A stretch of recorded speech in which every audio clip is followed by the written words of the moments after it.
let's just make sure that it went through. It should. We should be live now. Yes. Yes. There we go. Okay, 1 second.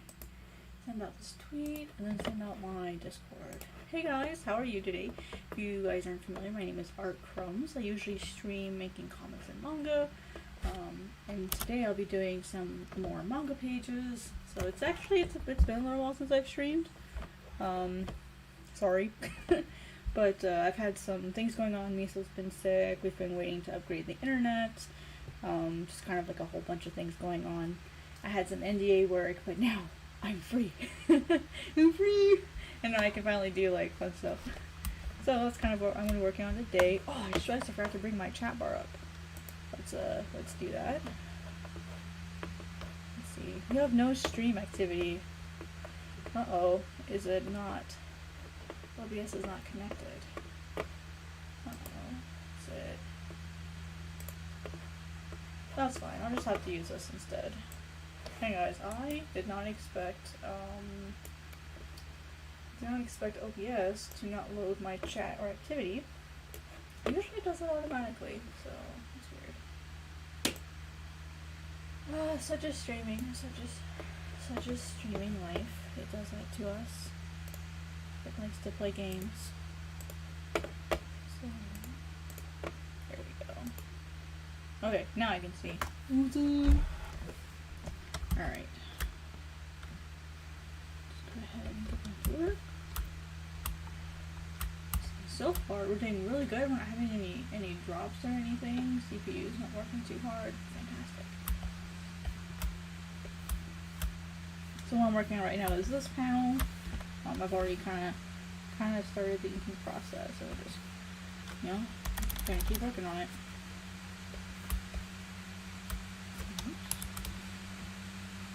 Actually, gonna take the eyes out for this one. I feel like it would look kind of cooler / creepier without the eyes.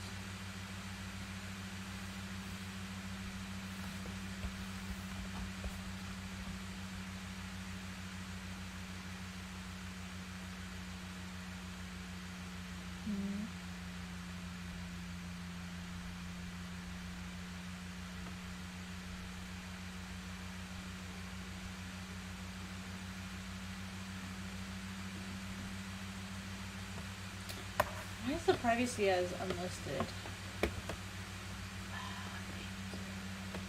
Maybe that's why it's not going out. Yeah, this is weird. Average view duration is almost as long as the stream. Let's see. I'll give it about 15 minutes and then I'll see what happens. This is really interesting. I don't know why it says privacy unlisted. It's never said privacy unlisted before. Huh. Weird. Can I edit that midstream? I don't know if I can.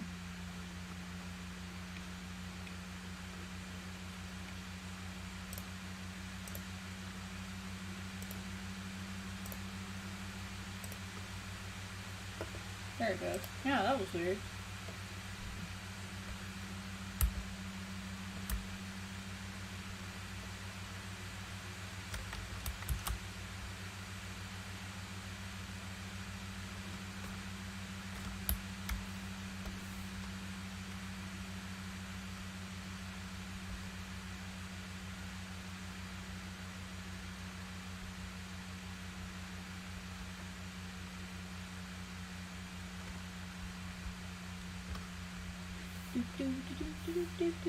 Man, I need to like find some music to put on.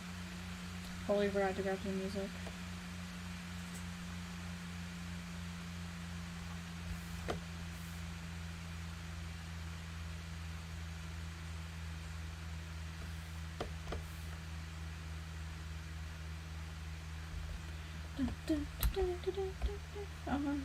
I like liner. I don't understand why people hate it. It's such a fun thing. Like, why do people hate liners so much? It's a mystery.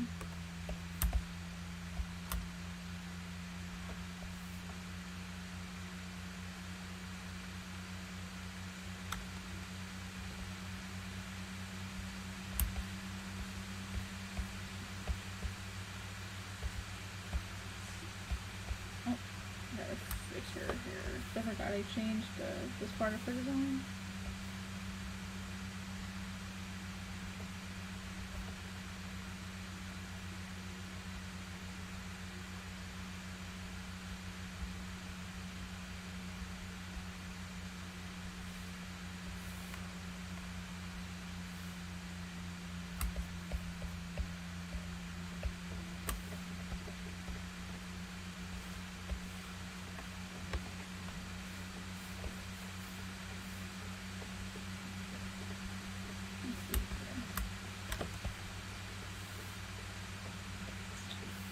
That's weird. Where's my lantern? Oh, that's fine. So where's my lantern showing?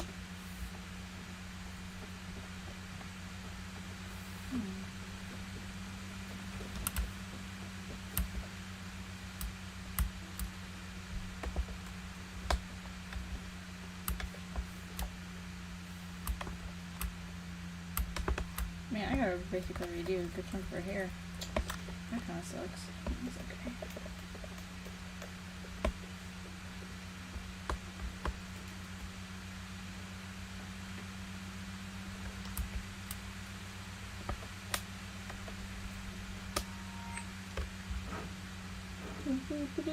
Oh, just read it. That's what that noise was. That was Reddit. Sorry guys. Forgot to turn my phone notifications off. Really bad about that. Let's see here.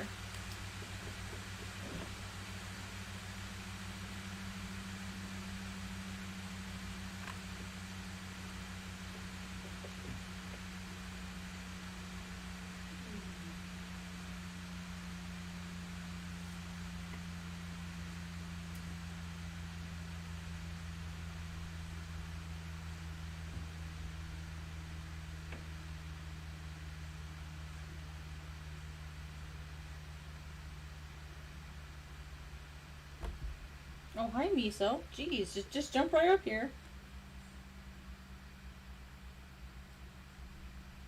She just jumps up here like it's her business. Hey, Miso. If you guys don't know, Miso is my cat. Just decided to jump on up here. Like it's her business.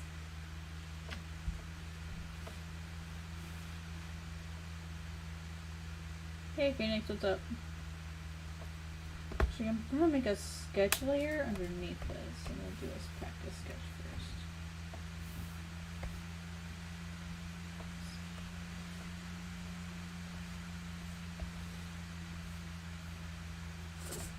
Miso, please don't come up here and start sneezing on me.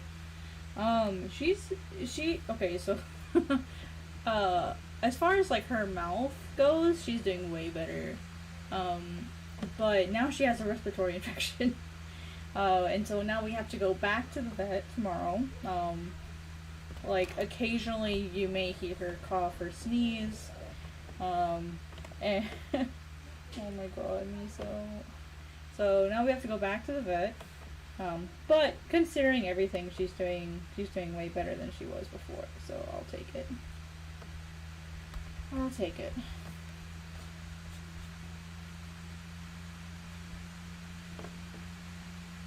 Yeah, she's doing okay. She's taking it like a champ.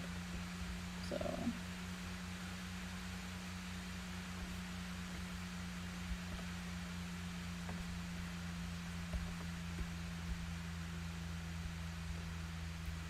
it wasn't very fun last night though. Like she actually woke me up by sneezing on my face, like rapid fire style.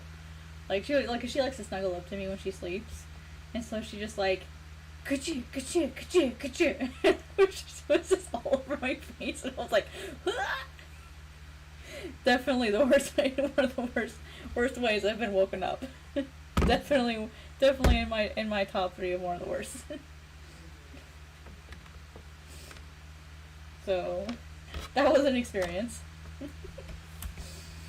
She's never done that to me before. I was not prepared. I was not prepared for that.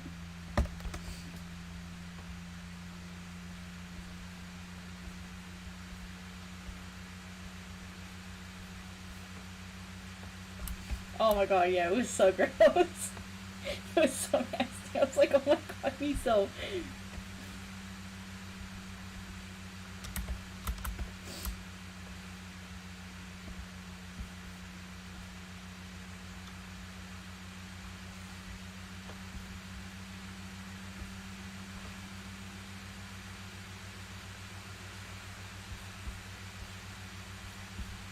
Yeah, it was pretty nasty, not gonna lie. Yeah, yeah, exactly. Just like one after the other, bam, bam, bam. Just I was like, dang it. I mean, she can't help it. She's kind of sick, so I was like, I can't be mad at her, but damn, dang.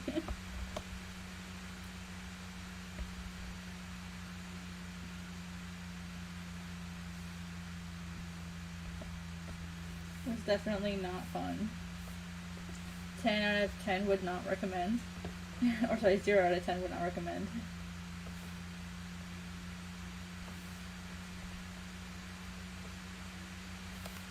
If you guys are wondering, I'm redoing some hair here. Kind of changed how Fale's hair is done. So I'm kind of going in and redrawing some of it in sketch form, which is what those blue lines are for. So it's the sketch.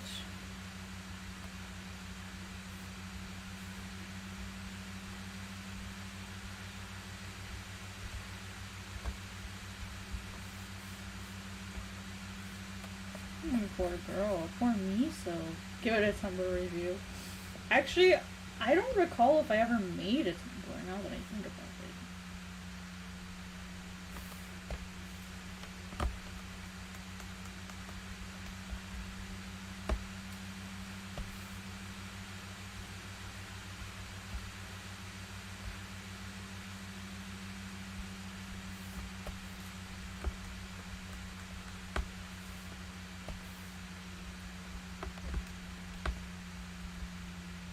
But Miso likes to sleep in my lap while I'm drawing, and so she is like literally trying to like sleep on my arm while I'm trying to work, and it's like, Miso, it's not helping.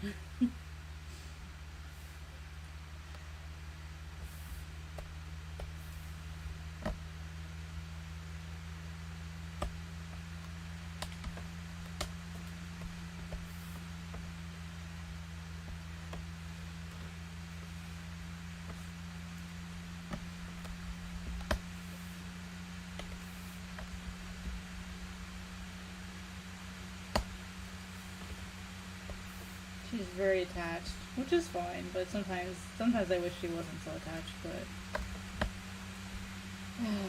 it is what it is.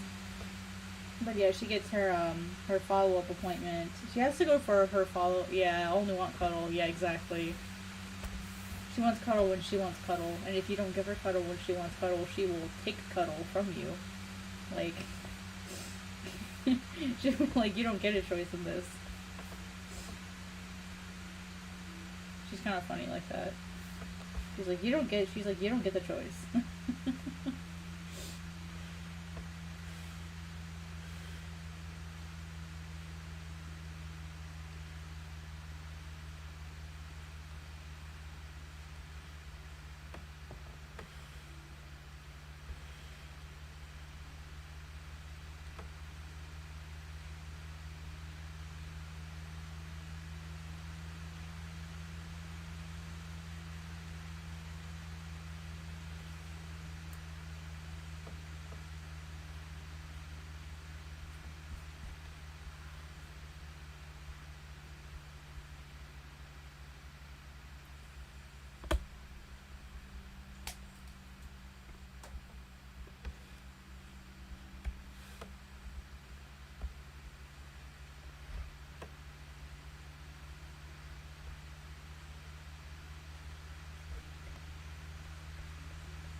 I didn't think about how this jacket would be in black and white. Let me see what the original colors are. Oh man, it's all pretty dark in general.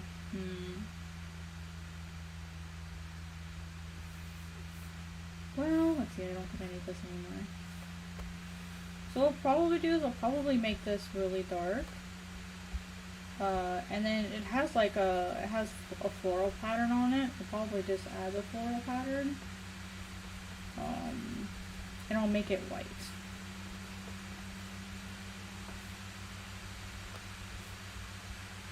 I'm kind of testing right now what kind of tone I want for her, because I haven't actually done her in black and white yet. So that's kind of what I'm experimenting with right now. That's how I want her to look. Because this is going to be dark, and then her jacket is also darkly colored. So it's this, well, the flower here is technically dark colored. Now that I think about it, I don't know why I made it dark colored.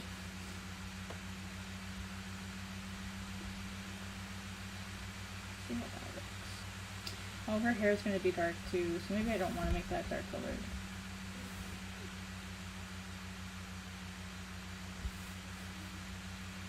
Like another. I'll make this like a darker, different color blue. Alright, so let's see roughly what this should still look like in black and white.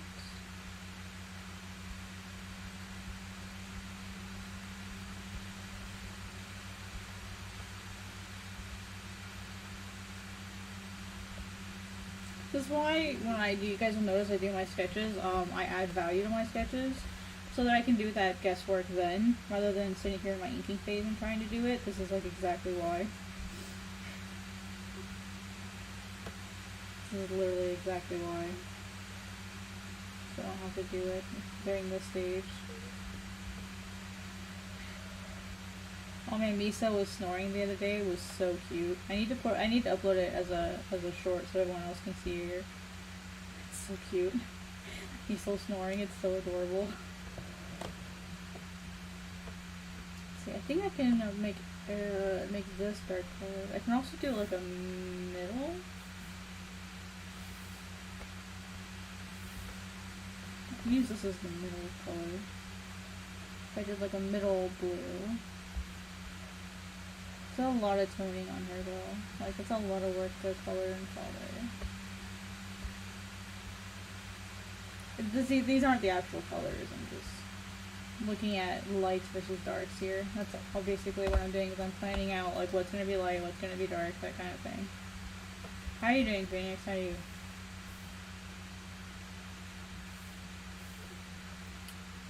Oh, I think I'll just leave that white.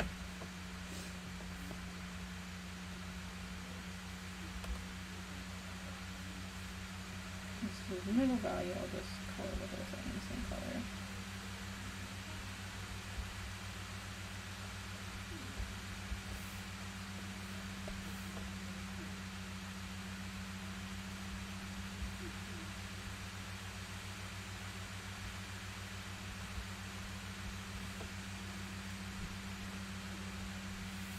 Now the real question is Auk. He's technically yellow, so I don't think I'll color him in at all except his paw pads, which will kind of start here and then go down.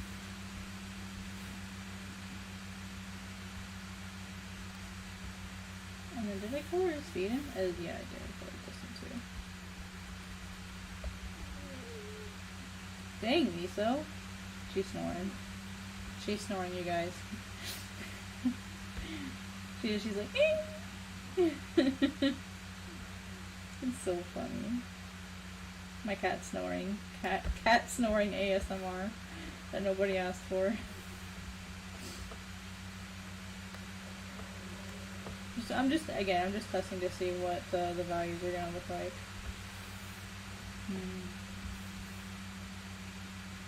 What if I did more like a middle, like more of a middle gray than a dark one?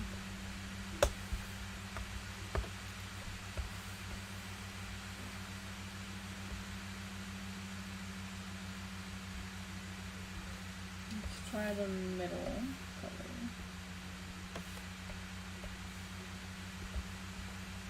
I think with off the middle will look better. Yeah, I think the middle definitely looks better for him.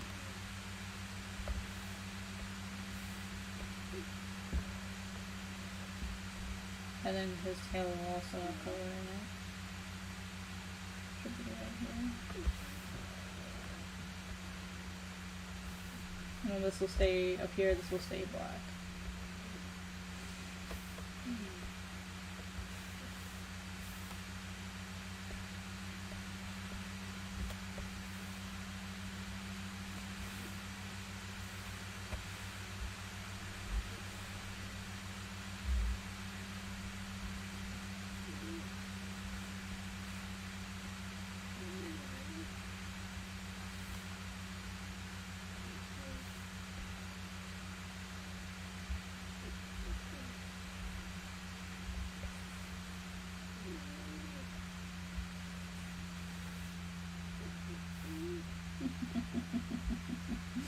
Her snoring. So funny. She's like, can you guys hear her?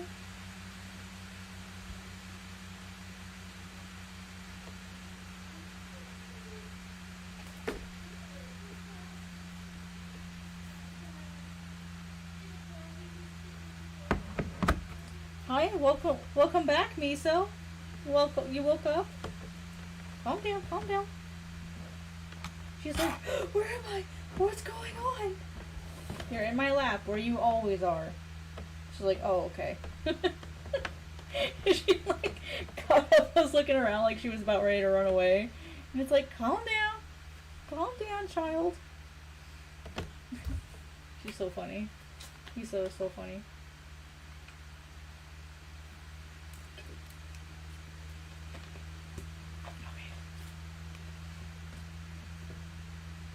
You're all good, Misa. You good? You good, girl? You good? I feel like I'm gonna try to put some music on. Let me grab, oh, who is it? Adrian Von Ziegler. I used to play his music all the time. So let me get his stuff up. I don't know how you guys like Adrian Von Ziegler, but I really like him.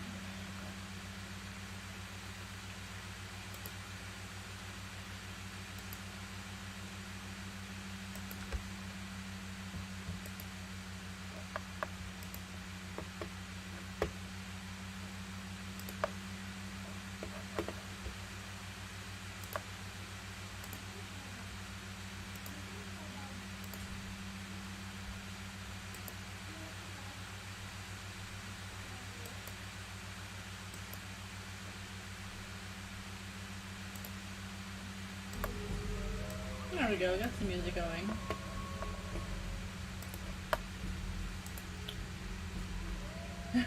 Yeah, that's basically what she was like. What's going on? Where am I? That was me, so she's kind of funny. Alright, so this is roughly what this panel is going to look like. Oops. I always do that. Roughly what this one's going to look like, except not both blue. I'm gonna merge these two so I can have it as a frame of reference.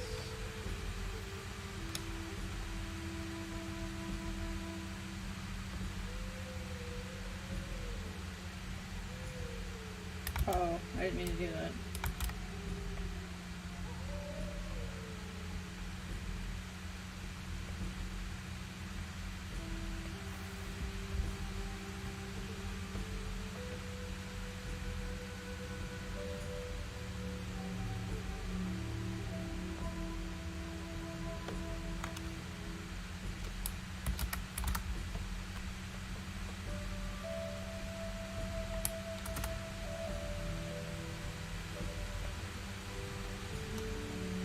Let's finish drawing the line art.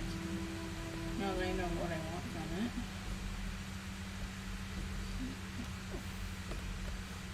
Alright, let's finish the line art. Ooh, hiccups.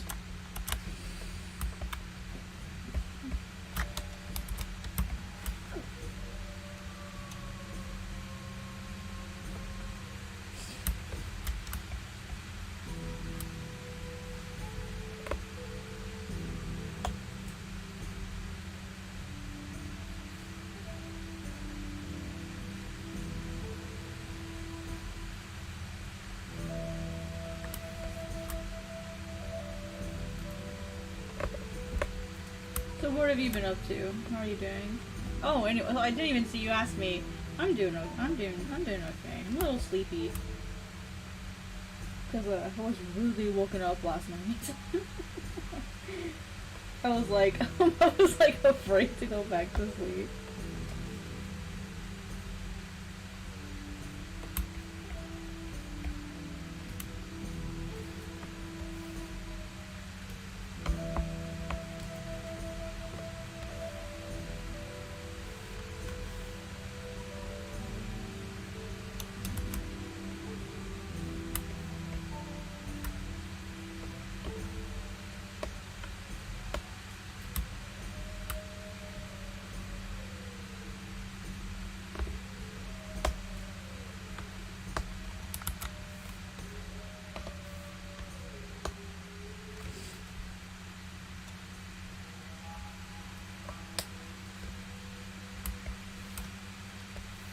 Why is my tail that color?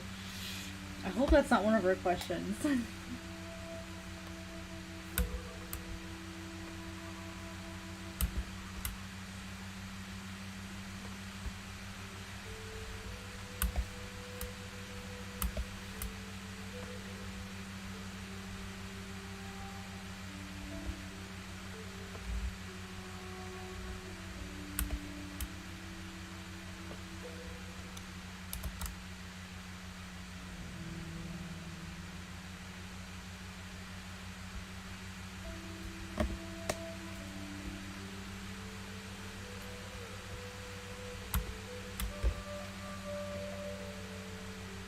What do you mean my YouTube name? It's ArtCrumbs.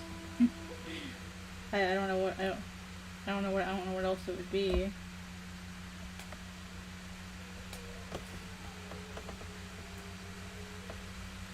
Am I forgetting a conversation we had? Because I don't remember talking about that.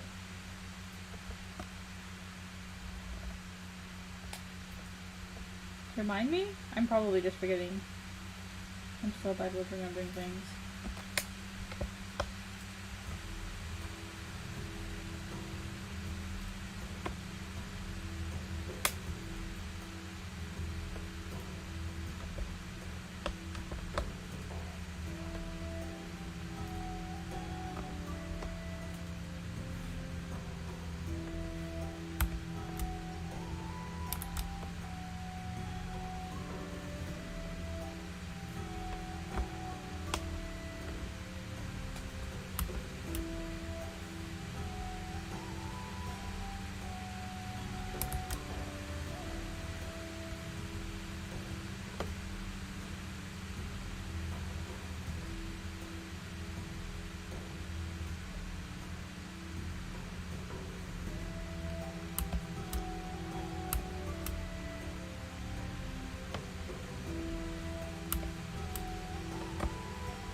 Oh, how did you? Sorry, I thought you said, were you making a new one? Sorry, my brain just, that's where my brain is right now. How did I come up with my name? So, originally I was going to launch the channel with a friend of mine.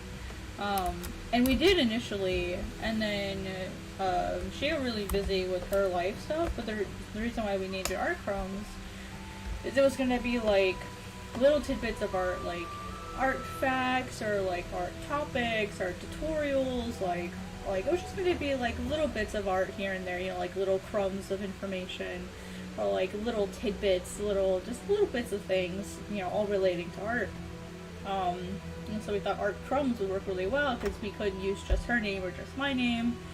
And since both of us had like longer names, we didn't want the channel name to be our names, and we just wanted something more neutral. That way in case we ever broke up, it wouldn't be weird, like we wouldn't have to do a name change, so like, that's kind of how we got ArtCrumbs. But then she got really busy with life and she couldn't continue it anymore, and so like I ended up adopting the name ArtCrumbs. And for sake of branding, I just made ArtCrumbs everything. like all my socials became ArtCrumbs. So it wasn't something that like I intended to do and make it like a permanent change, but it just kind of happened.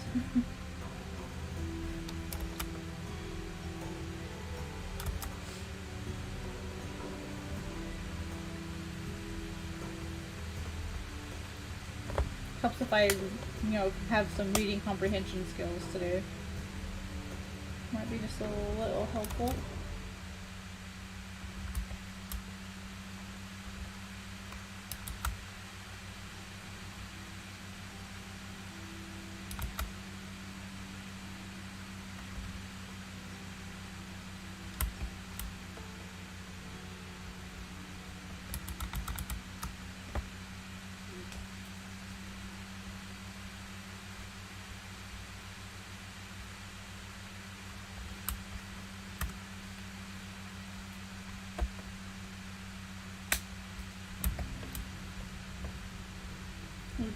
From where's coming the background meaning to it? Did you just yeah, it was just a neutral name that like my friend and I thought of together, mostly me.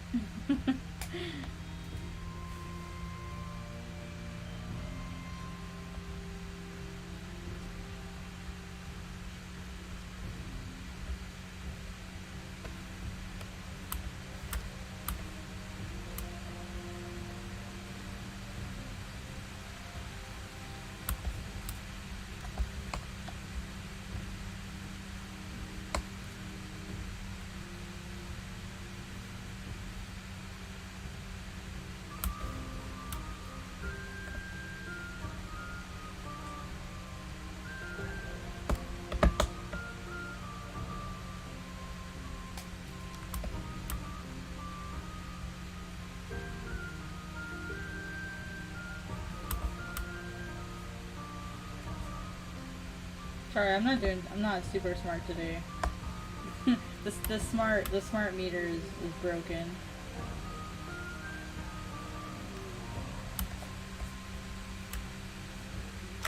Apparently, so is my line art.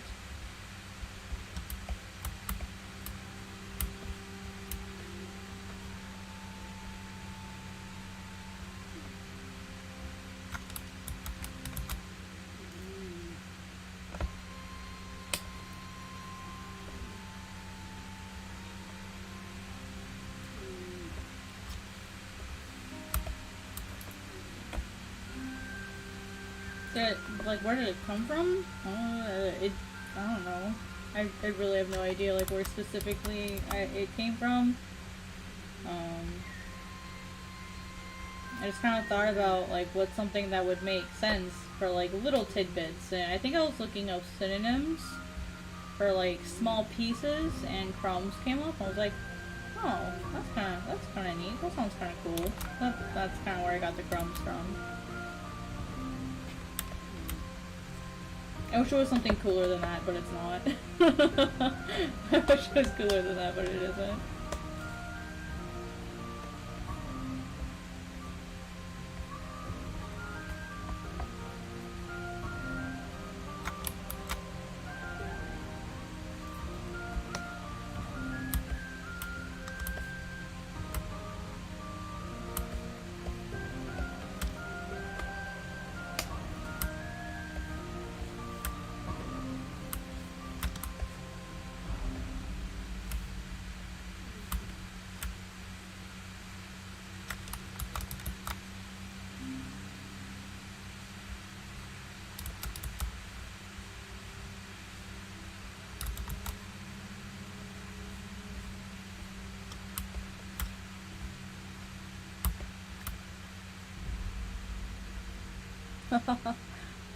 Yeah, I mean, it works. It gets the job done, and, you know, people seem to know me. There's another channel named ArtCrumbs, though, so that's, like, purely accident. I don't even know, like, which channel came first.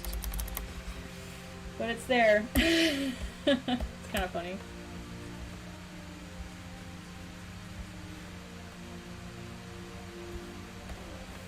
Right, Misa?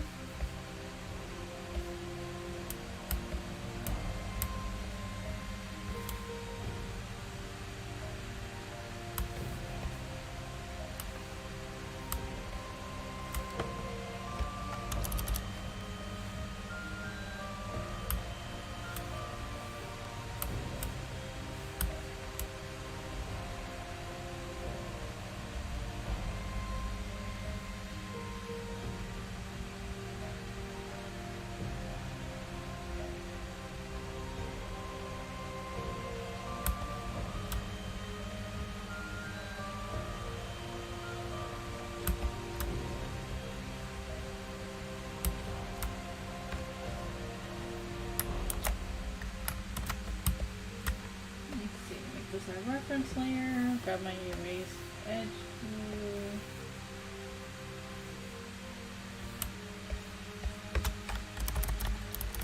I love this tool, it's awesome.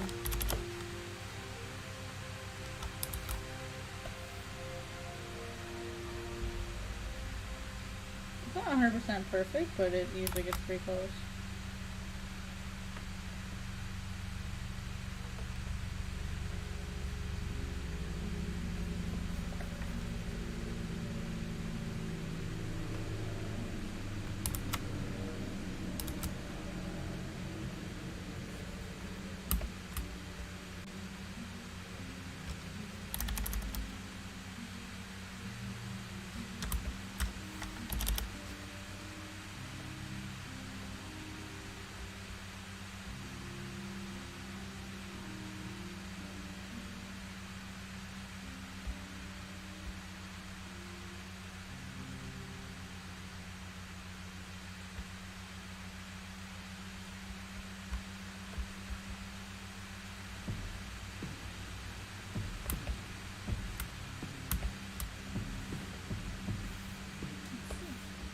Fill in any spaces we missed real quick.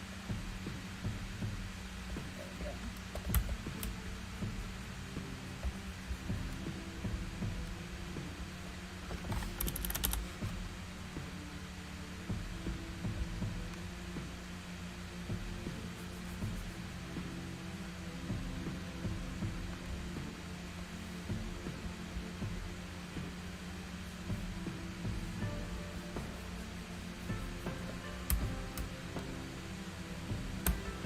Hey, thank you. It's his name is Off. He's a like a fox-like character.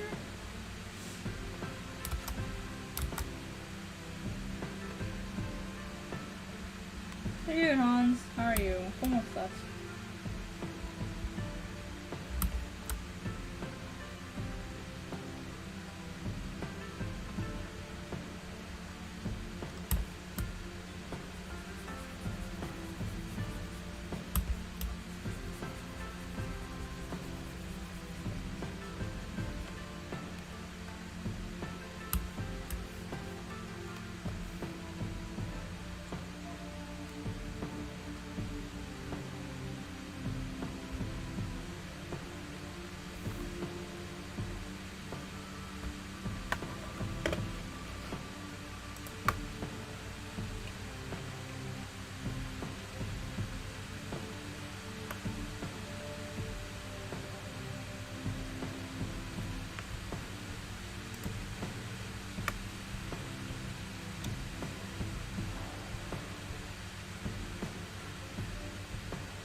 No, it's okay.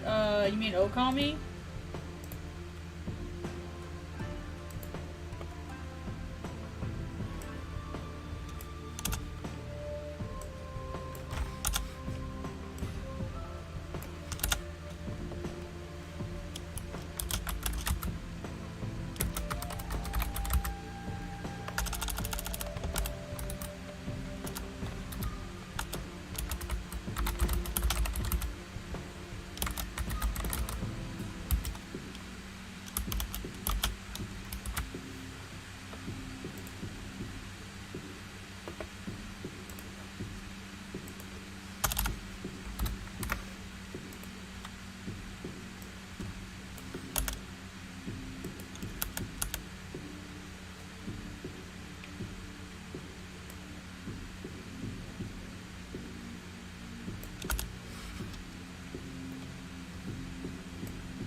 Yeah. Yeah, I mean, yeah, I can definitely see how it looks really similar.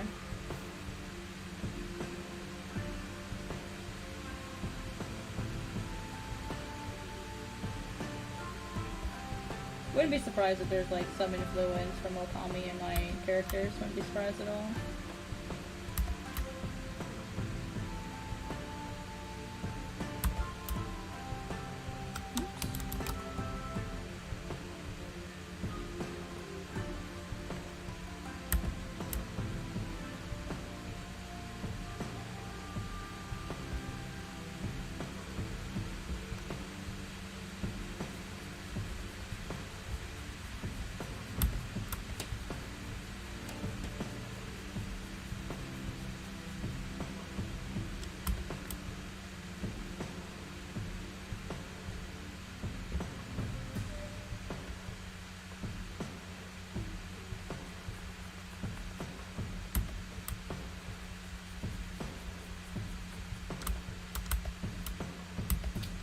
No, I don't watch the Oscars, but I know all about what happened, so I've heard all about it.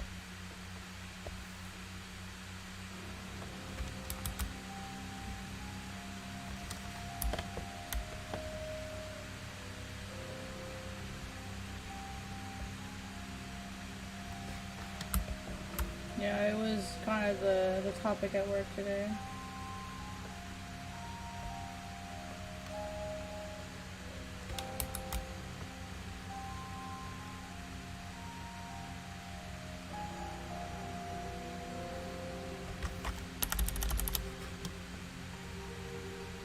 I don't really watch the Oscars because, like, the only category I care about is animation, and they make it a genre, not a category, which is really frustrating. Like, nah, I don't really watch the Oscars, and because I don't watch movies either.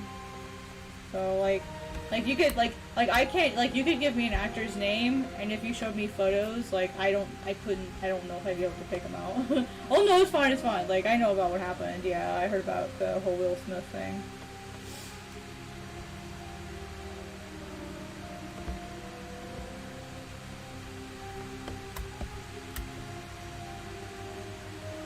No, trust me, there was no escaping it on Twitter today.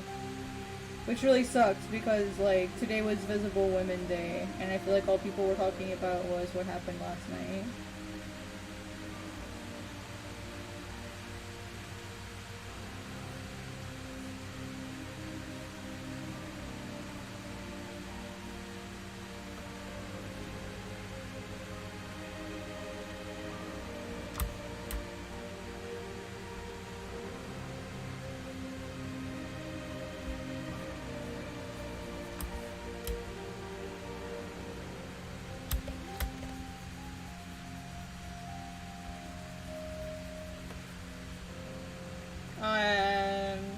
No, not really. There's not very many movies I like.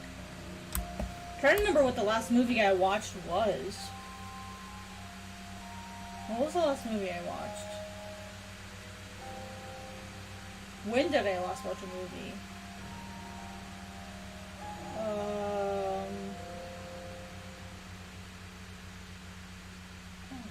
I don't even remember. When did I last watch a movie?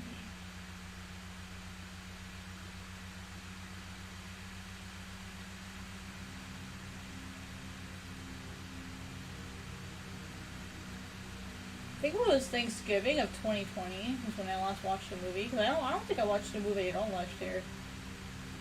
I don't think I saw a movie at all.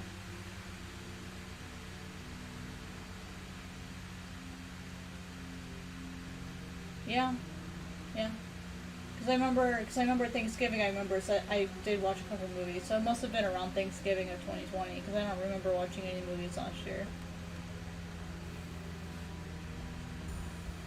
Like, that's how much I care about movies.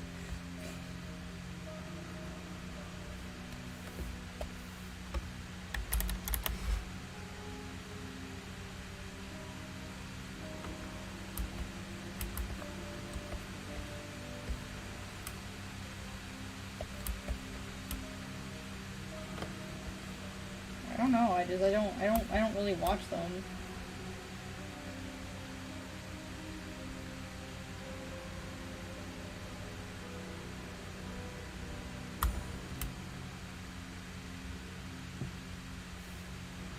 Yeah, I think I did like a Ghibli movie marathon over Thanksgiving in 2020. So I think those were the movies I last watched, or some of the Ghibli movies.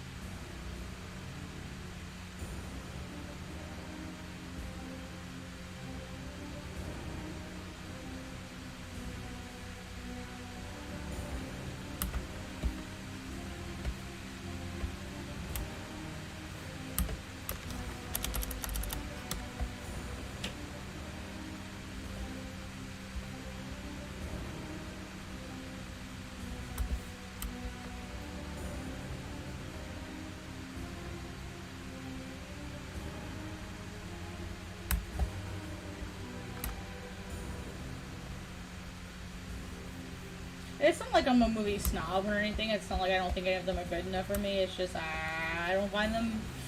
It's not like a movie comes out and it's like, oh my god, I have to go watch that. I just like I don't feel that way towards movies. Like even TV shows, I'm the same way. Like I don't really watch TV shows either.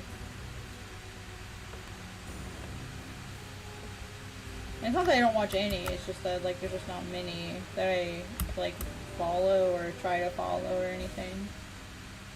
When it comes to like consuming media, I'm a pretty boring person. I don't really play any games. I don't really watch any movies. I don't really watch many TV shows. I don't read a ton of books.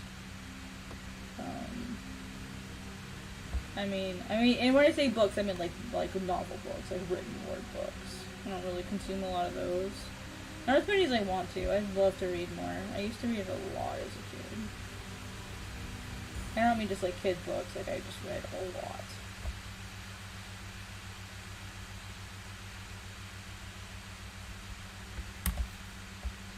I just don't. Yeah, I don't know. I don't know why. It's not that I don't enjoy it when I do.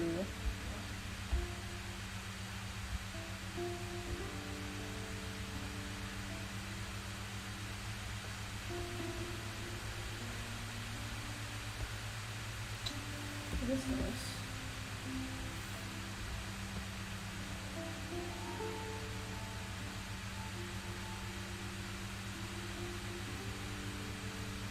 Oh, I see what that is.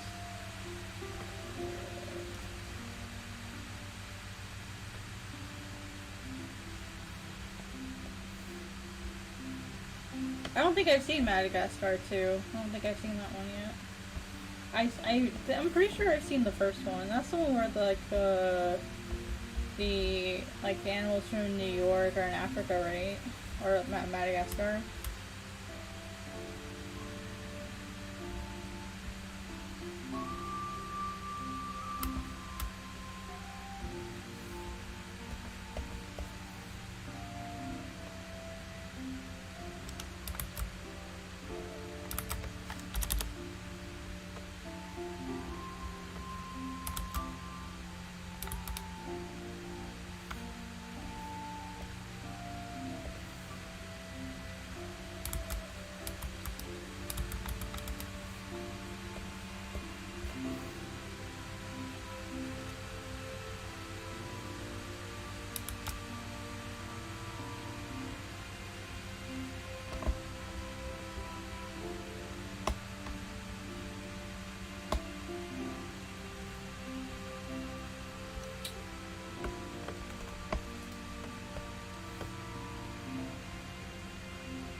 I will admit, one movie I am looking forward to is Avatar, like the James Cameron Avatar with the blue people. I am looking forward to that one.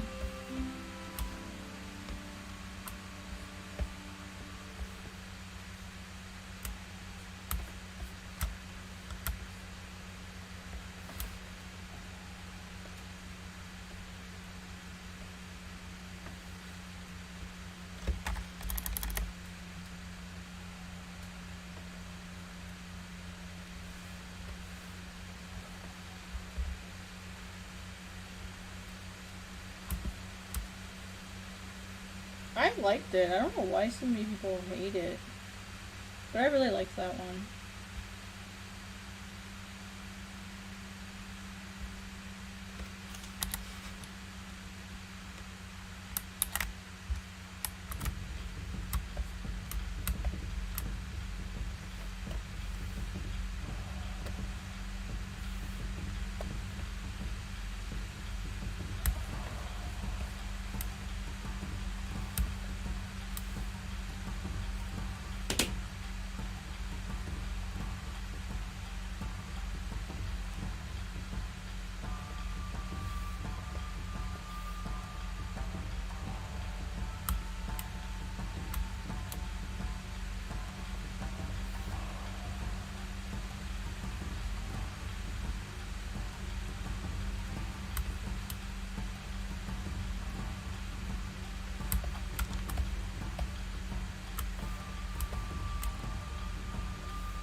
So what I'm doing right now is I'm just going over, making sure that I got all of the fills correct. Checking for any spots it might have missed, or I might have missed, or whatever.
Let's make this the reference layer.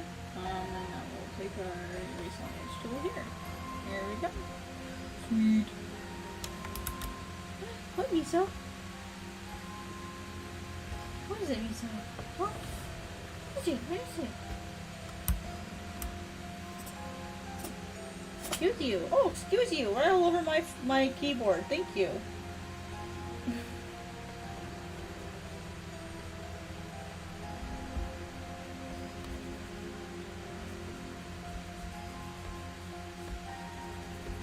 So you need to decide if you're going to be up or down.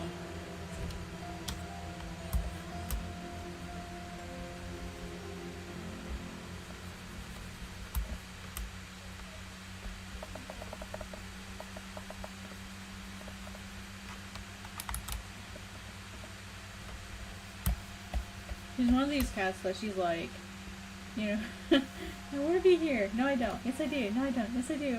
She's one of those cats. And she's like, I can't decide if I want to be in your lap or not. And then when she does want to be in your lap, she'll sit right on the very edge of your lap to the point where it's like she's still in your lap, but it's like vaguely uncomfortable. And it's like, really, Miso? Come on.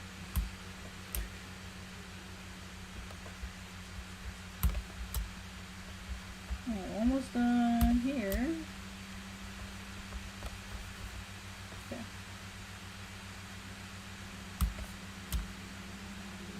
Okay, really blue.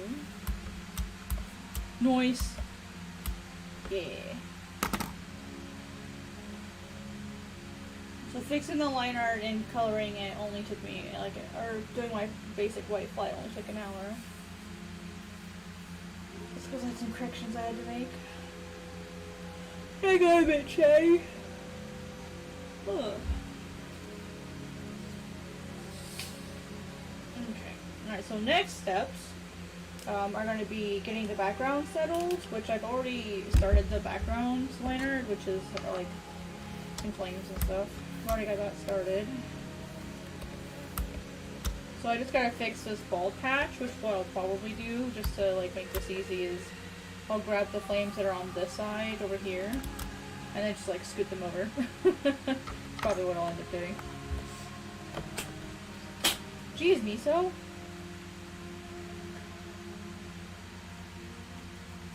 ASMR kitty sneezes.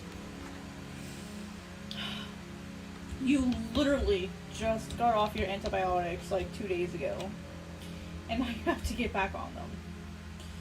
God, I don't know if it's safe for you to be on antibiotics for 3 weeks straight. Oh, poor baby.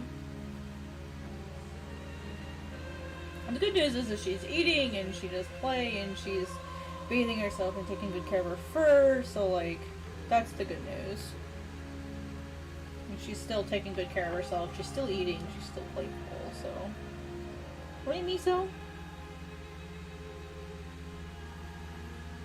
She's had a pretty miserable 3 weeks. Poor thing.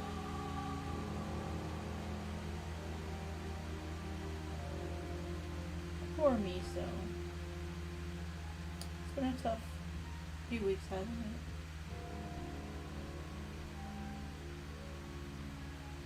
Need to fatten you up. She's lost like a couple pounds, so we gotta. That's why I'm like trying to make sure and like really encourage her to eat and stuff, you know.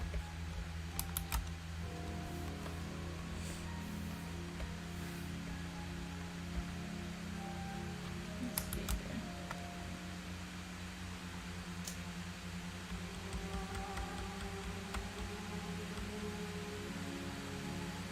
Hang on, it's auto saving. Auto save. Helpful, but not helpful at the same time. So let's actually duplicate this. And here, I'll get rid of all of this. Get rid of all this too.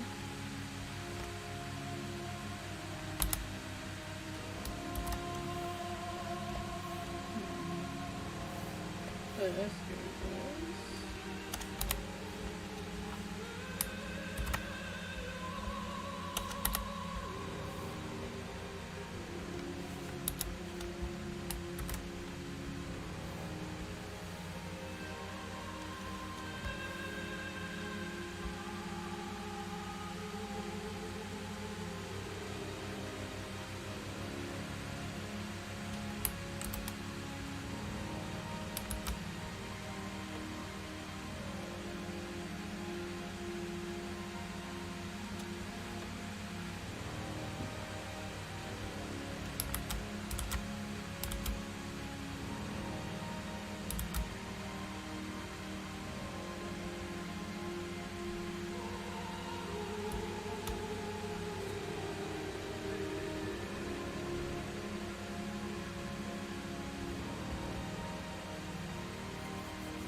Hey, Vacuum, what's up, man? How are you? How is you?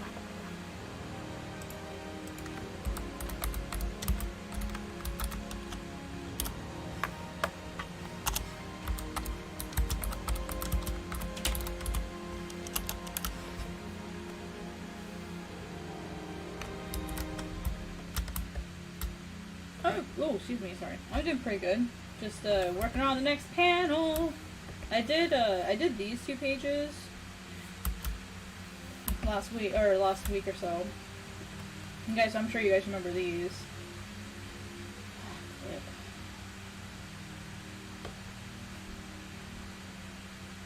Clip hates this page because it has so much data in it. It's like, how dare you? There we go. Yeah, so this is this page. I kind of finished this some more. I did some more editing up here. And then I did this page. So I did this left one. And then last night I finished this water panel here. Yeah, they're kind of, they're coming. They're coming. So I went ahead and started the next set, which is this one. So I'm trying to, if I can, I'd like to get this whole page done today. Because my goal is to do at least a page a day. So. Because I'm at the point, if I do a page a day, let's see, June 15th is a little less than 3 months away. So I could still theoretically get really close to my goal. My goal is to get the first 2 chapters done. So if I keep going a page a day, I can still get 2 chapters done. So that's kind of what I'm like still trying to hit that. So if I can get at least this done before I go to bed tonight, I'll be pretty happy. I'd like to try to start some of this one too, especially like this, which is just florals and plants. Like this top one will go pretty quick. So yeah.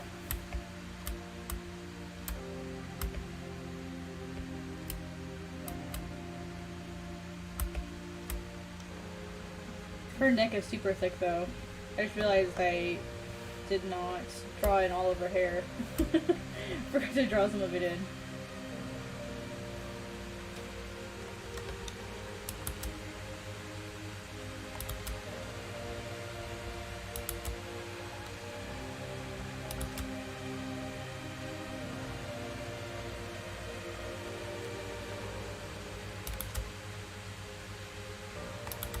I started the neck and then I never finished it. Just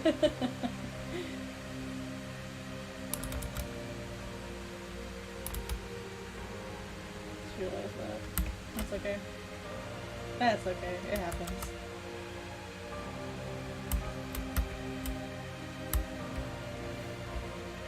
Oh, thanks. His name is Ahk, A-H-K. He was actually the first character that I ever created in terms of for this particular series. I think it was Ahk.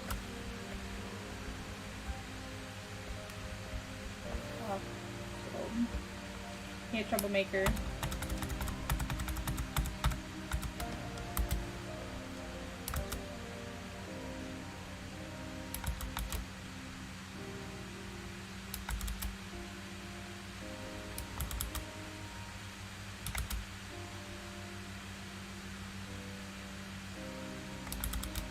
Probably just leave him without his pupils in this particular illustration. So he a very fluffy boy.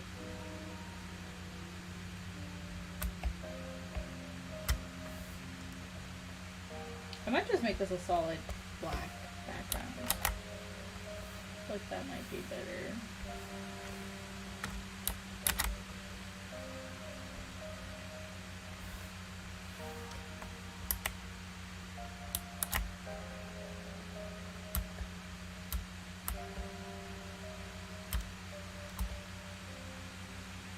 I feel like that'll look better in the long run.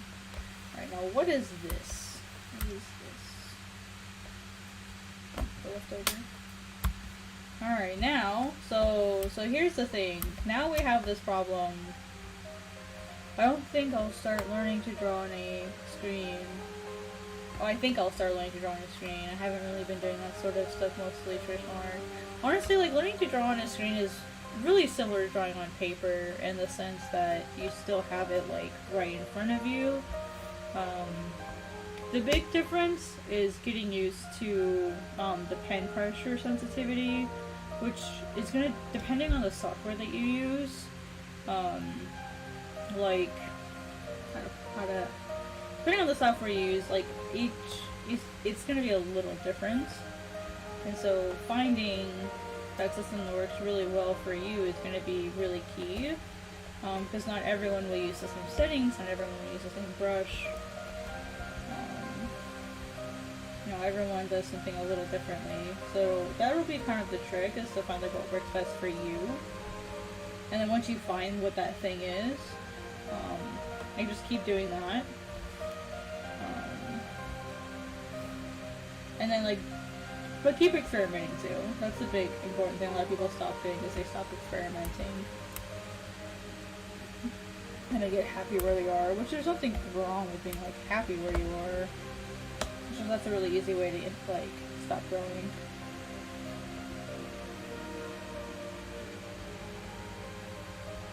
Well, you don't need a PC necessarily. It depends on the type of screen tablet you get. Like there are some screen tablets that have like that allow you to draw on them, but they don't have like different levels of pressure sensitivity. So like what I mean is like when you draw on a screen here. Sorry, let me like when you draw on the screen, you see like this like thin to thick that I get. That's me pressing lighter or harder on a screen. So like that thin to thick, that's me doing that.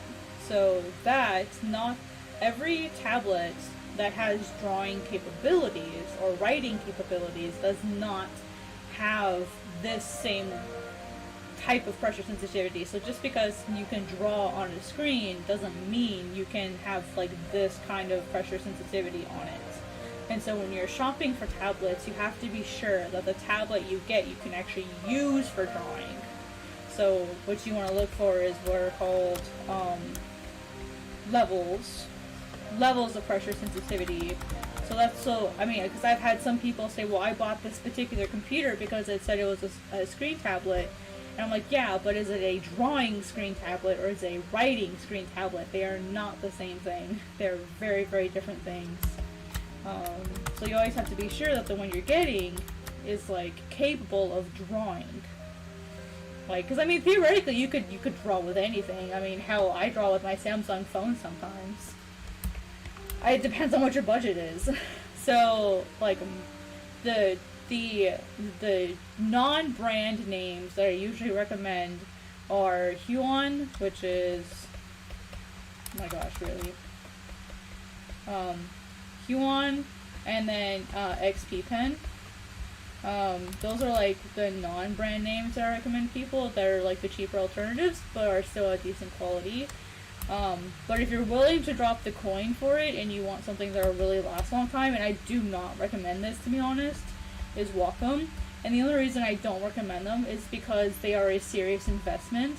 And if it's something you're not sure if you ever want to use, there's no point in spending like over like $700 on a tablet if you're not sure it's something that you want. You know what I mean? And like Huon and XP Pen are usually, they can be like in like the $400-ish, like or less range. So for a display tablet that you can draw on the screen. So if you're wanting a starter, you could do that. Or the other option, and a lot of people like to do this, is iPads. iPads do have some level of pressure sensitivity, and they tend to be cheaper than both Huon and XP Pen and Wacom. So if you have an iPad, start there. If you don't have an iPad, maybe look into one. That might be an option for you if you're looking to just kind of like test it out. So that'd be my recommendation, is to start with iPads, Huon, and then XP Pen, which are a cheaper alternative. See if that's something you like, and then if that's something that you really like keep that tablet. And then like if you ever, so then yeah, start to try drawing on an iPad.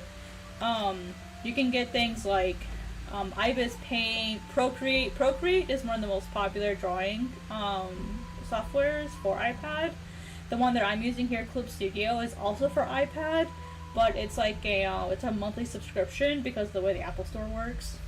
So it's a monthly subscription versus like a one-time payment. So the software I'm using is available on iPad, I believe. I'm pretty sure. So that's my recommendation for people to start if they've never done digital drawing before, is start low, start cheap. like start with stuff you may potentially already have when they're wanting to start with screen tablets. Because I have a friend who bought like a really nice Cintiq, like a Cintiq 13 HD, and never even took it out of the box. Like they never used it. And it sat there for like 3 years. I was horrified when he told me. I was like, you spent what on what and you never used it?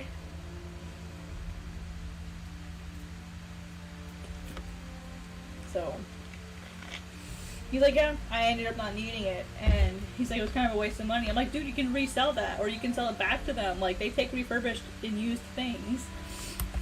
So yeah, there's options out there for you.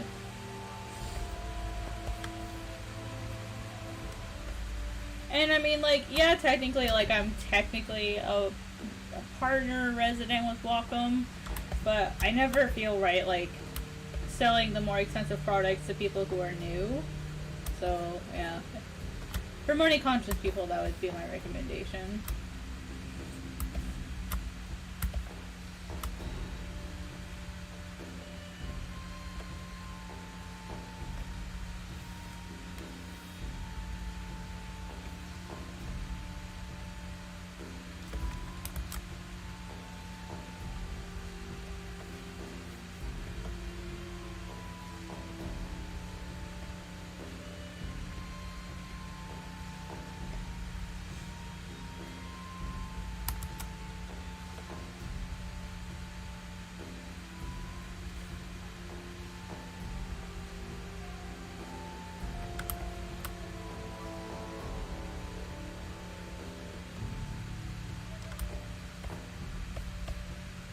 So what I'm doing now is I'm kind of going around, I'm double checking, making sure all of the lines are clean to make sure my liner was done well.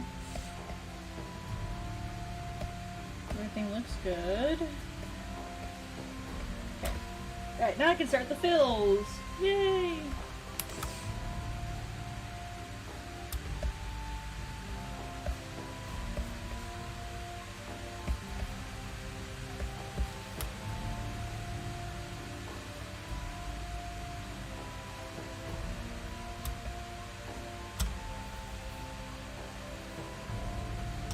Alright, now I think I'm gonna just leave him white.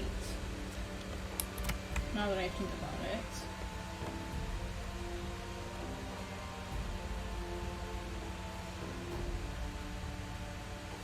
Ooh, there's a couple random spots out here that I missed.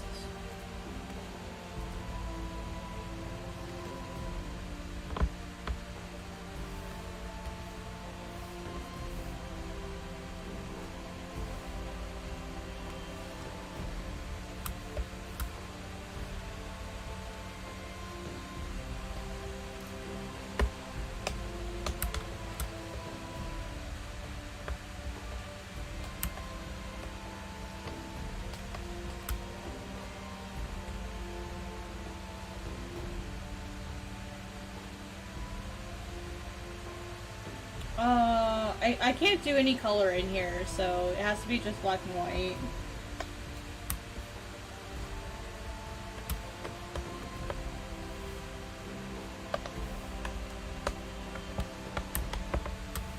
I wonder where this random white is coming from.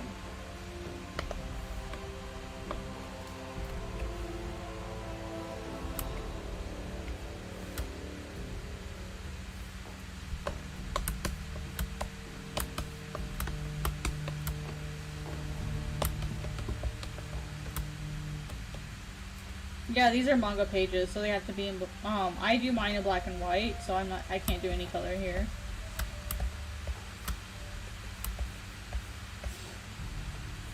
If I was doing color, yeah, I probably would try that, so, okay.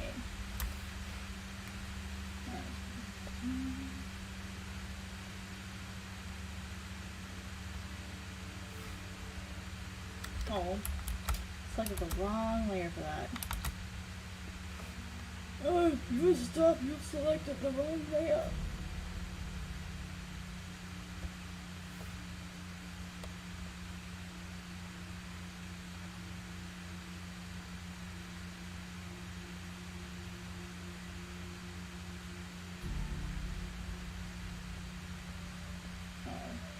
to get to 40. Ugh, that looks gross. That looks really gross, not gonna lie.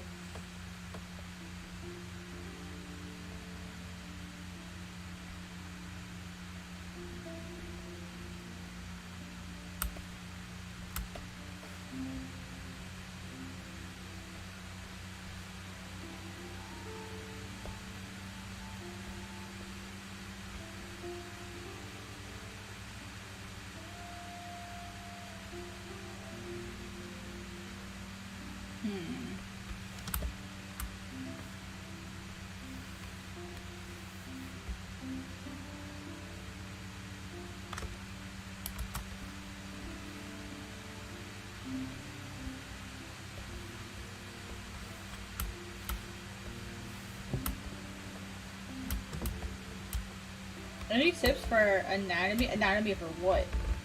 Like, anatomy of birds? Anatomy of dogs? Anatomy of people? Anatomy of rocks? Windmills? I mean, like, yeah, so for, well, Hatchet had people. So, I'm gonna say a thing. I hate drawing people. I really hate drawing people. But yes, so I do have help with that. Use references, use a 3D model. And then, so for like, if you're stuck drawing, like, just get a reference. Like, use a reference. You cannot copyright a pose. Like, if you're really struggling, that's what you can do. Now, in the meantime, to practice, to grow, to get better at drawing people, do gesture drawings. There's a really cool website called Line of Action. And it's great for studying figure drawing. Like, as if it were like you were in like a figure drawing class, like at art school, because I went to art school, and this is really, really, really similar for how like our classes were set up. So I always recommend this website. So it's called lineofaction.com, and essentially what it does is it allows you to set up like figure drawing, animal drawings, like environment drawings, but it sets it up in such a way that you get like you're timed.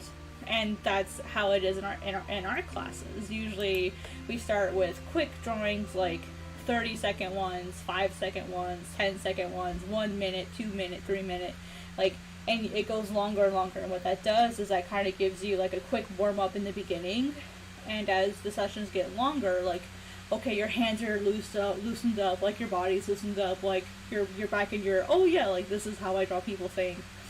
So definitely do like gesture drawings and stuff like that regularly. And then the big thing is to like just every single time you draw, like have a reference in front of you and like take the like no one likes doing like like for example, like with this, like because I don't enjoy drawing people, so it's always such a chore for me. But like if I were, oh come on now, flip. Like, if I were drawing a person, like I have to draw, like, I have to do, oops, forgot that I'm in, monochrome mode here. So when I draw, like, when I drew this, I had to have this in here, I had to mark where her eyes were going to be, like, I had to mark where her shoulders were going to be, like, I had to do every single little thing. And, like, if you have to do, like, every single tiny little thing, then just frickin' do it. Don't be, oh, well, it makes me feel bad to have to use this part, to have to do the stick and the circle, blah, blah, blah, blah. Who cares? Like, just do what you gotta do, man. Another thing that's really helpful is use different colors on your sketches at the same time. So, like, what do I mean by that? Like, if I were drawing this, all of these different lines would get really, really confusing. So usually what I'll do is I'll have, like my first sketch, right, which is just, like, basic, like, really basic, like, stick model, right? And then what I'll do is I'll go in and I'll create a second layer for my sketching. And this does take longer, but what it does is it really, really, really helps you get, like, consistent in how you do things. So now I'll have my, like, my eye line here.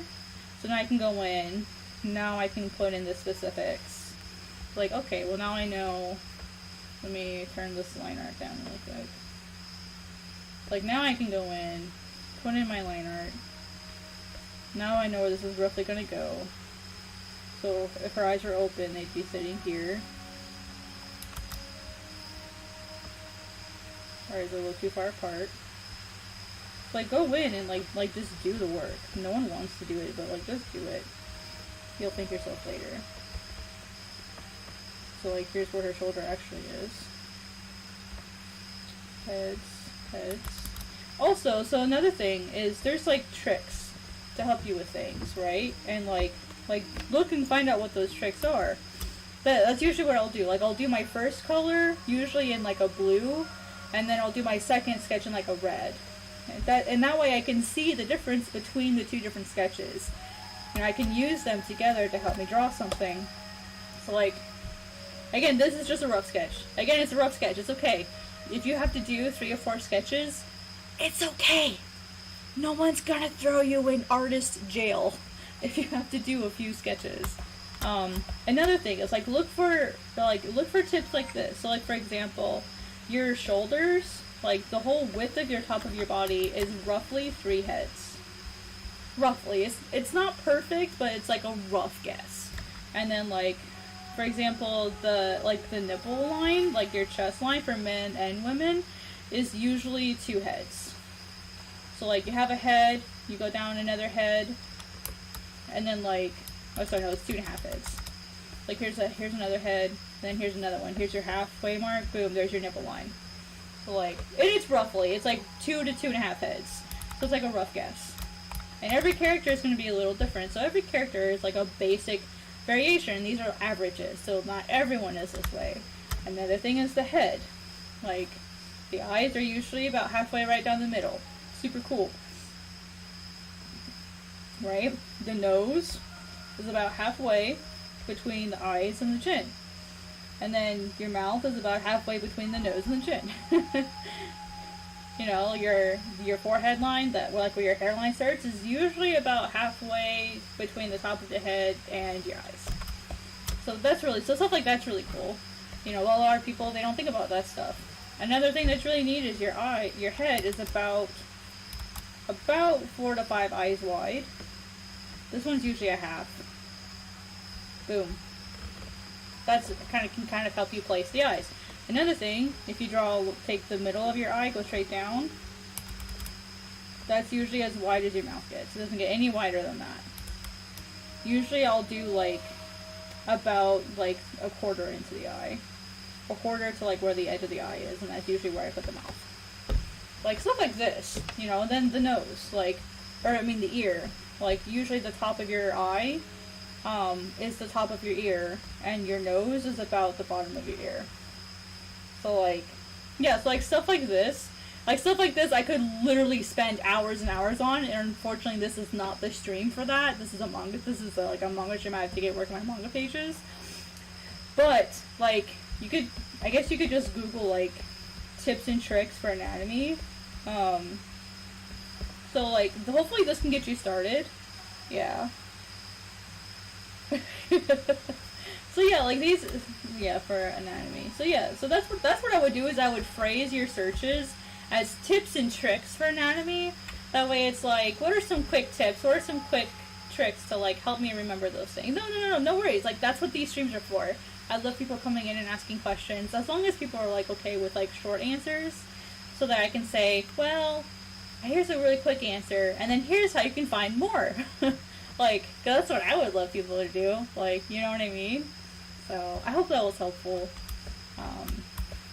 Yeah. And then just really quick, hands. There are 50 gazillion different ways to draw hands, and my recommendation for learning how to draw hands is to find the system that works for you. What works really well for me is sort of like the paper method, where like you treat each finger like it's flat, and you just kind of draw like how it folds on itself. Like that's what my comic teacher told me, so that works for me. But when I've tried to teach it to some of my students, like it didn't help them at all. So like, just remember that like not everything you learn is gonna work well for you. And so it's kind of gonna end up being up to you to learn how to draw those things. But definitely try the line of action thing and do it consistently. Like once a day, sit down for maybe like an hour and do that, or even just 30 minutes, and it should help you a lot. For me, the face is the hardest. I really struggle with drawing faces. And I just don't enjoy drawing people, and so for me, having to draw people is a chore, which is so funny because I make manga, and so it's like, well, this is awkward. It's kind of ironic that I don't enjoy drawing people, but yet I make manga. It's not silly. It's not stupid. It's like, well, why would you want to do manga? And I'm like, well, I like drawing manga. I just don't like drawing the people in them. It's kind of funny, but so I hope that was helpful. Sorry that was just kind of like a really quick smash and grab answer, but I hope that was hope it was helpful. And like, if you ever have any more questions like about anything, you can always feel free to leave a comment on like any other videos, or just like drop me a comment on like one of my, because I do have the community tab, so like if you ever have a question, just shoot me, like just drop a comment on one of my posts, or you message me on whatever platform. I always leave my messages open to people, so always Potter. Okay, what was I doing? I forgot. I forgot what I was doing. Oh yeah, I was gonna start coloring Ox feet. Oh my god, I'm such a keeper. What's going on? What's happening? Help me! That's just my brain right now. I don't know what's going on. What's happening? Oh my god, I'm so tired. Ooh. Wow, that was a yawn. Damn.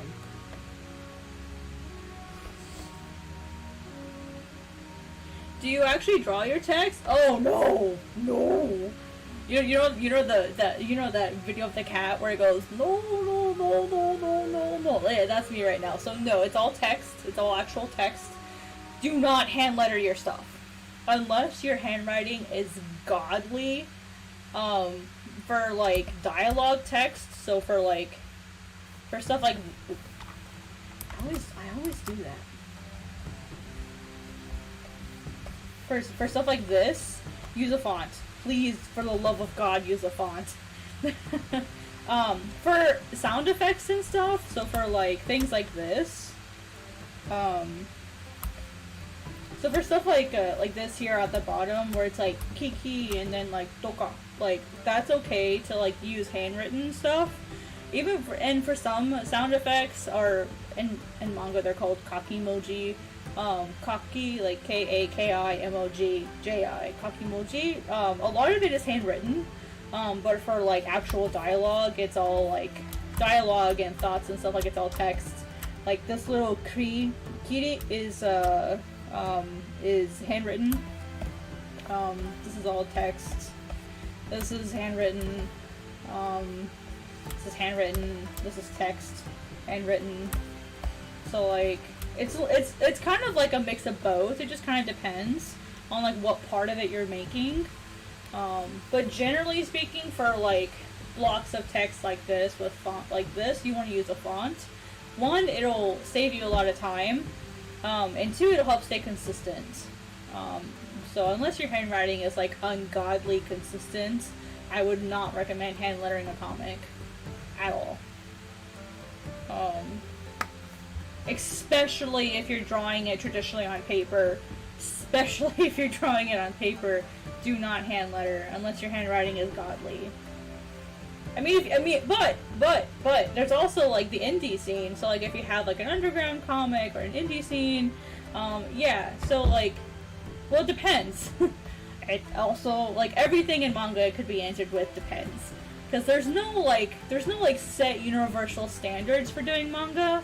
However, some common fonts that are used are Anime Ace, Wild Words. Let me see some of the other ones. I've got them all. I've got some of them listed here. Let's see. Where's my... Oh, here we go. So, like, some of the popular fonts are Anime Ace, Wild Words, and then you've got Antique, or Jenny, Antique, Gothic, Kozuka, Mario. Like, those are some, like, really basic, like, common fonts. But it also depends on if you're writing English or writing Japanese. Trash Hand is also really popular. And then SS Cryptid is becoming more popular. It's actually like a handwritten font from someone named Sarah Lindsley. Oh my god, I'm probably saying her name wrong. I'm so sorry, Sarah, if you ever see this. What do you mean the computer stuff? So there's a website called Blambot that has a lot of these fonts. And for the most part, like, a lot of them don't cost anything. Some of them do if you're gonna use them for commercial purposes, and do not, like, pirate fonts. Because if you try to, like, because those things are things that are easily provable as someone else's. They're really easy to, like, prove. You know what I mean? Let's see. So, let's see. I'm gonna link you here.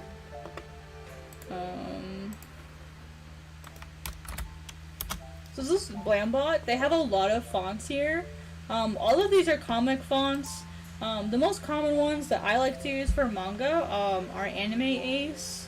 And what's the other one that I like to use? That's up here. I got two fonts from here. Let me find it. The other one.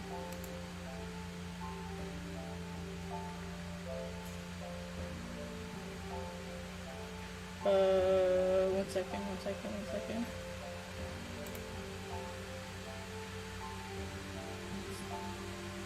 It's more like, it's like one of my more, like, weird ones that I like to use. I think it's Trash Hand. For the love of God, do not use Comic Sans, just FYI. Miso, are you okay? That was quite a sneeze! My cat has a respiratory infection, sorry. So she sneezes a lot right now. Okay, Trash Hand is not, okay, so Trash Hand isn't here. So Anime Ace, and I think Wild Words is the other one. Do these guys have Wild Words? They do not. No, so I would start with Anime Ace, is a pretty basic one. And then Wild Words, I believe, is free online in most places, so Wild Words is a good alternative to Anime Ace. If you don't have the money to pay for Anime Ace, I would go to Wild Words. So, oh no, you're good, you're good.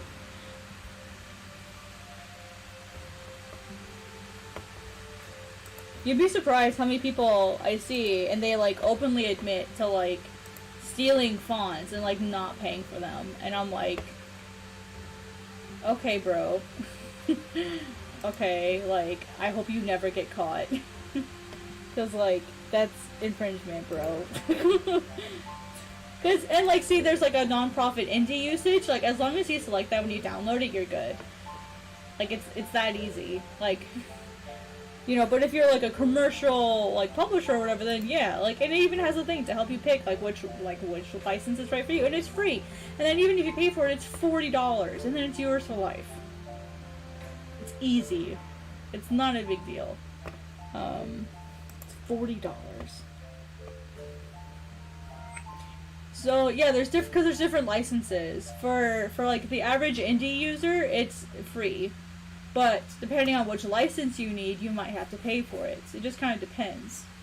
So like if you're a publisher, like if you're an actual publisher, or you're publishing your comic through a publisher, you can't pick the indie one. You'd have to actually get like an actual license. But if you're indie, it doesn't really matter. So that's why I'm saying it depends on the license. Like I know people who are like being published, and like they never paid for their font. You know what I mean?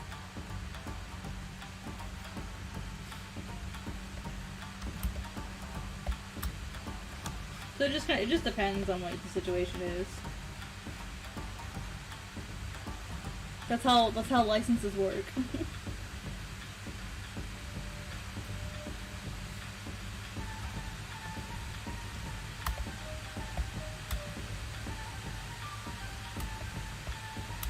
What if your manga starts trending and you get deals to publish it? Yeah, then you don't have to change the dial. If you want to, if you want to use a different font, you might have to, yeah. Your editor, like if you get an editor, your editor may say, hey, I want you to use a different font. So yeah, you might have to. Depends. It depends on your, again, like, this is another one that answers with depends. Depends on if your editor wants you to change everything. So it's a possibility. Is it likely? I don't know. If you picked a really terrible font and they want you to completely re-letter everything, then yeah, they might. Or, like, some editors and some publishers say, like, have certain standards. Like, hey, like, we prefer to use this font because it helps with our branding. It helps everything look consistent. Some editors don't care, they just want it to be legible, you know, or if someone has like really bad, I mean, here's a really good example. Look at One Punch Man. That had to be completely redone from the ground up. That's an extreme example, but like sometimes you have to like redo things if you get picked up by a publisher. It's actually really common. So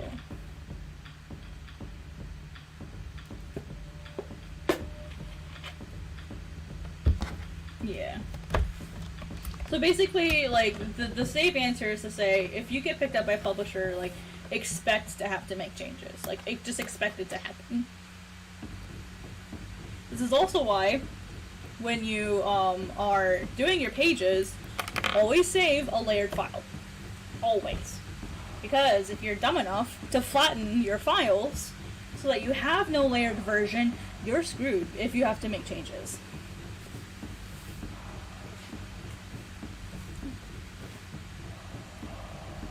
You may end up, like, having to completely redraw, like, entire pages to make edits. So, you know, always make your life easier than you have to. You know, like, what's the phrase that my family uses? The phrase that my family uses is, it's better to have it and not need it than need it and not have it. You know what I mean? Sorry guys, I've got a message here from the boss man.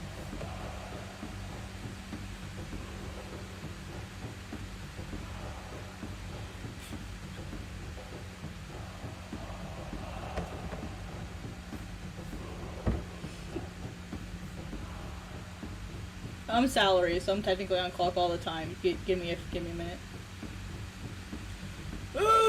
What?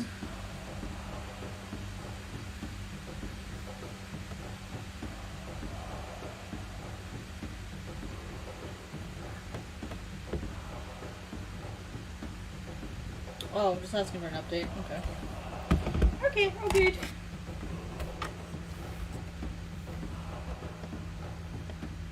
Yeah, I've got a really big project I'm working on right now, so he was just asking for like an update about it.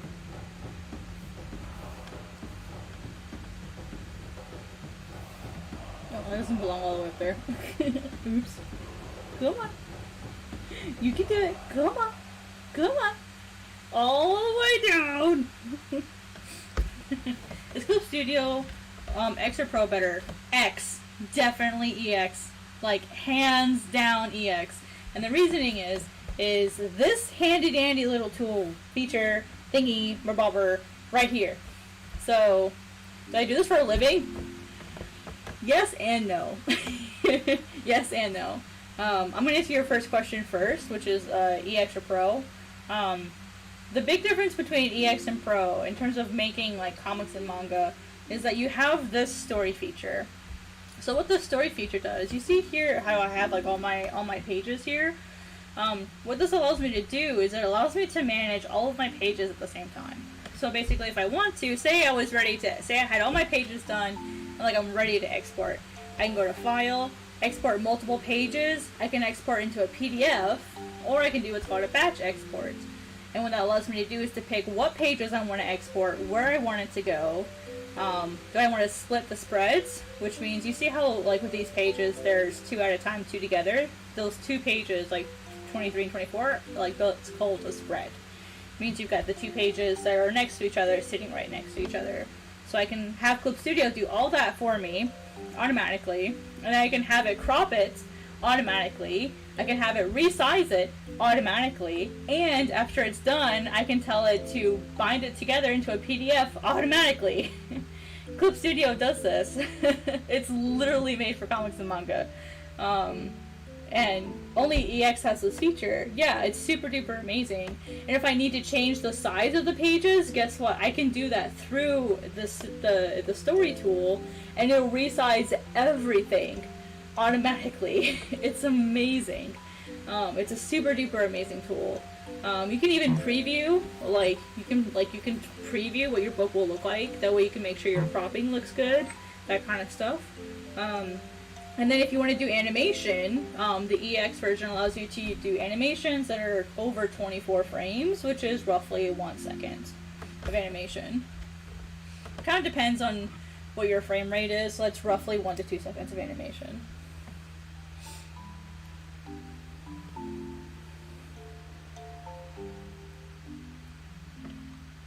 So that's kind of the main differences between EX and Pro. There's a couple other differences, but those are the two big ones that matter.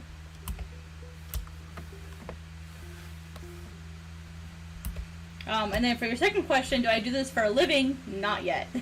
Technically, not yet. So what I do for a living is I work for a company called Global Comics, which is a comic hosting platform, a comic and manga and webtoon hosting platform. Our platform is catered to all 3 groups of people. It's catered to, well, technically, I guess 4 groups. It's all groups of comics.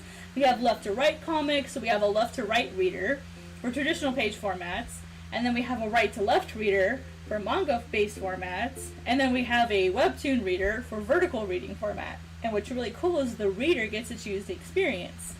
So they can completely choose what they want. We have a double page spread system so that you can actually read everything in double page spreads. If you have a really large screen and you want to see that double page spread, dude, you can do that too.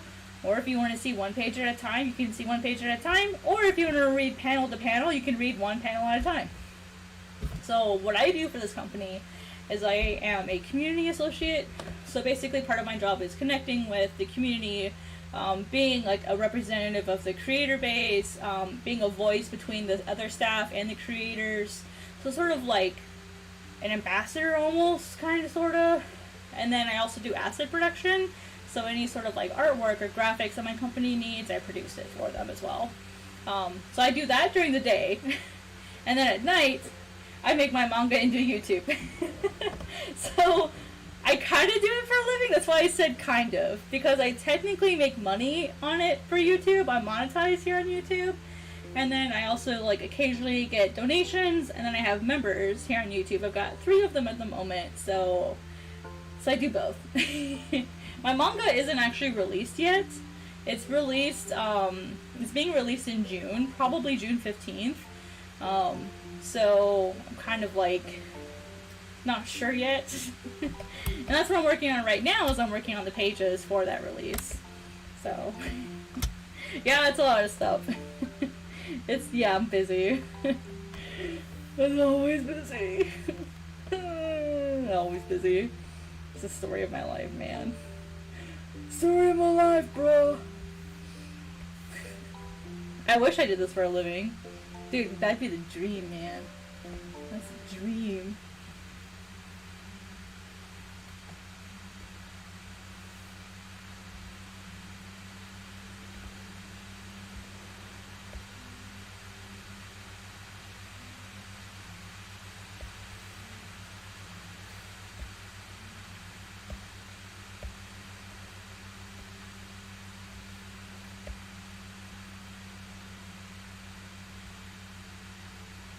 Yeah, it's a lot of stuff, yeah. And then, I used to tutor as well, but I don't really tutor much right now. Yeah, it's a lot of stuff.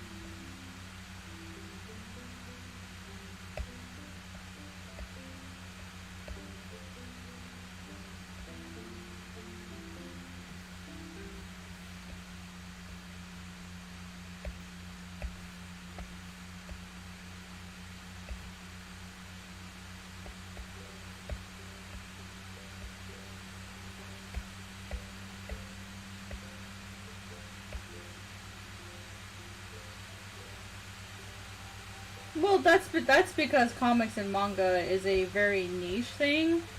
And honestly, like, a lot of schools have this idea that, like, comics and manga are not valuable for whatever reason. Like, that's a kid's thing. Like, you should not do that because it's not real art. Like, that's still a super, like, even in art school, even in art college, it's still, like, a really pervasive thought. It's super depressing, honestly. So I noticed that a lot of high school classes really don't help with learning of comics or manga. Is art school really worth it after high school, or is it better to learn your own? It depends. I know I keep saying that, so I apologize for saying it depends again. A lot art school, as I was just saying a minute ago, it depends on what art school you go to. There are art schools in the US, in Europe, and in Japan that are specifically catered to comics and or manga. So if you can go to one of those schools, that would be like the ideal situation. That way you're focused on that particular type of art. The problem is those schools are usually quite expensive, and if you're having to go out of the country, most likely you're going to need to have what's called a guarantor, which means that if you personally were not able to pay for everything, that person would then be basically taken to court to make sure they get paid. Or that person would be pursued, whoever, a parent or whatever, would be pursued for that money. So that's one option. The other option is to just go to art school and get the basics of knowledge, to be able to be able to say, okay, now that I have the basics of art, the basics of drawing, the basics of anatomy, like, how do I then take this and turn it into like, how do I turn this into drawing comics? So that's a possible option, but I don't think a lot of people actually consider. Man, I like this. It just doesn't show the flames very well.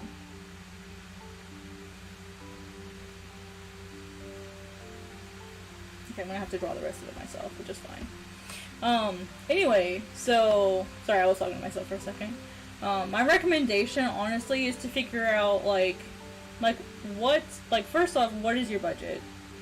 Because if your budget does not allow for getting a lot of debt, then you probably shouldn't go to art school, unless you can pay for it outright.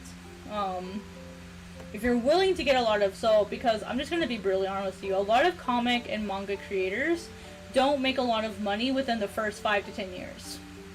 So, just because you can draw, it doesn't mean anything. Like, comics and manga is a heavy service-based industry. Your reputation and your name means a lot of things. Just because you can draw really well, doesn't mean you can make good comics. Doesn't mean you can make good manga. Doesn't mean you're a good writer. Like, that doesn't mean anything. So going to art school doesn't necessarily mean anything. So you don't have to have a degree. However, the benefit of going to art school is you get to meet other people that do what you do. You get to network. Networking is insanely helpful when you're looking at, like, being able to go, let me rasterize this. Being able to, isn't it letting me rasterize it?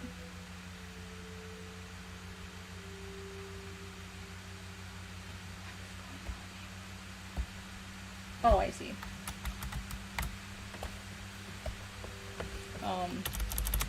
Anyway, so yeah, that's, I don't know if that's the answer you wanted to hear, but that's just kind of my honest answer, having gone through art school, and seen, like, the nonsensory that is art school. Like, it's tough, man. It's not a friendly place. It is most definitely not a super friendly place. So if it's something that you're hesitant on, I would look at why you're wanting to go to art school. Like, what are you looking to get out of it? Are you looking to get just the raw drawing skills? Or are you wanting to get the networking? Like, what are you actually looking to get out of going to art school? You know what I mean? Because if it's stuff that you feel confident that you can learn on your own, do it on your own. If it's something that, hey, like, I live in a place super far away from any of the industry, I don't have any connections naturally where I live, like, I don't have a strong art community here, like, maybe it might be better for you to consider art school if you can cough up the money for it. And you have to think about, like, what's the debt gonna, like, how is the debt, possible debt, going to impact your life? Like, for example, my student debt payments are $300 a month. Like, for some people, that's a lot of money. For some people, that's absolutely nothing. So, like, you have to consider that stuff. And a lot of times when you're younger, like, you don't think about those things because you don't know any better.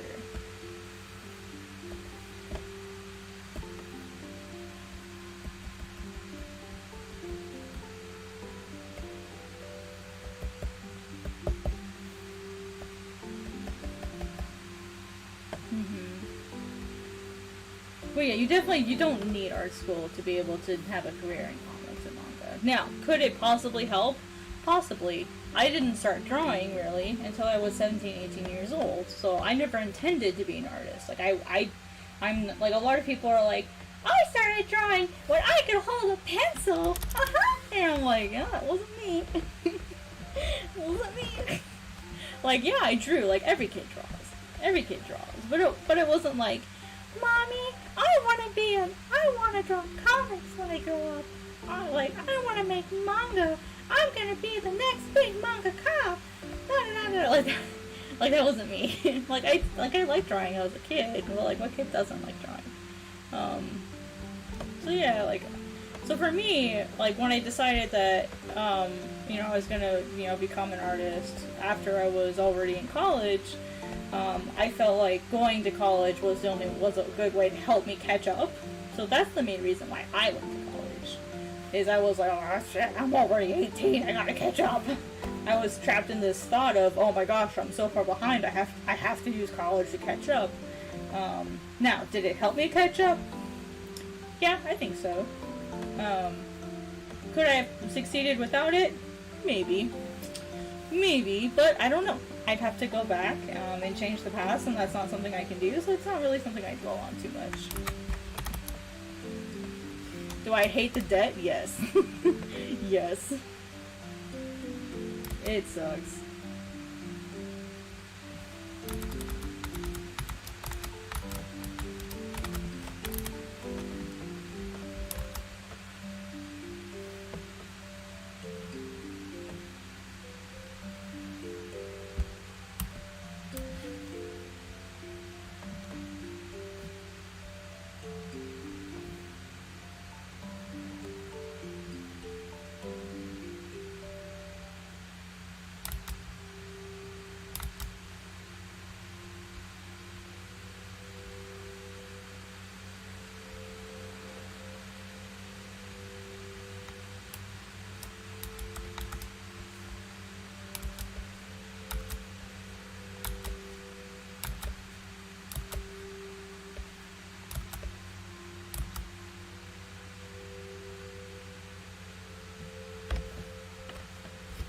Oh, well, like, I didn't just, like, crush streams or anything. Because that's, like, the last thing I want to do is, like, crush streams or something.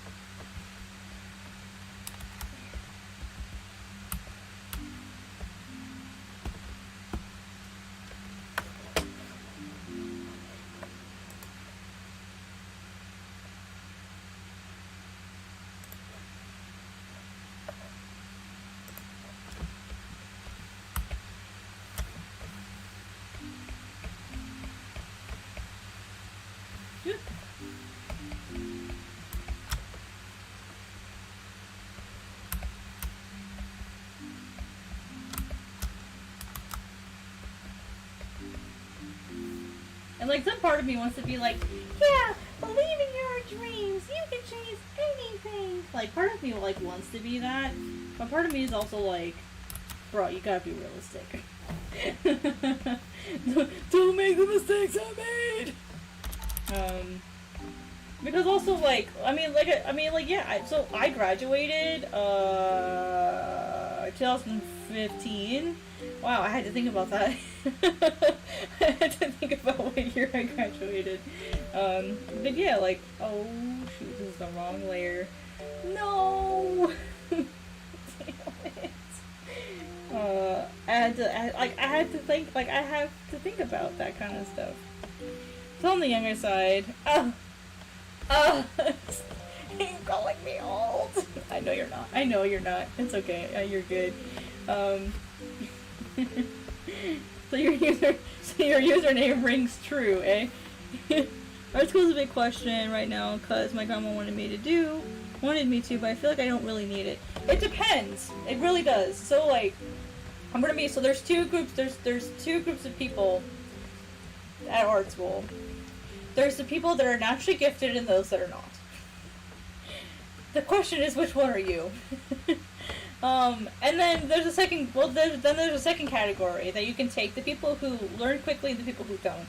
So you can take all of those people and then you can split them into two more categories. So on top of that, are you the type of person that can self-teach, or are you the person that needs structure? Some people are really good at self-teaching. Some people are not. I am the one of the groups. My music stopped. 1 second, guys.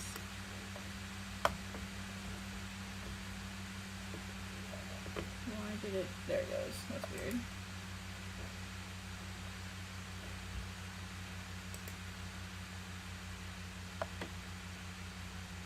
There it goes. I was wondering why it got quiet all of a sudden. So like there are people who can draw really well, that don't need to be tutored, and then there are people who do. Like, so it really kind of depends on like where your confidence level is and how confident you are that you don't need to have someone teach you something. Now, in all fairness, there's definitely something to be said about thinking that, oh, okay, alright, take it easy. Have a good day. Thanks for stopping by, I really appreciate it.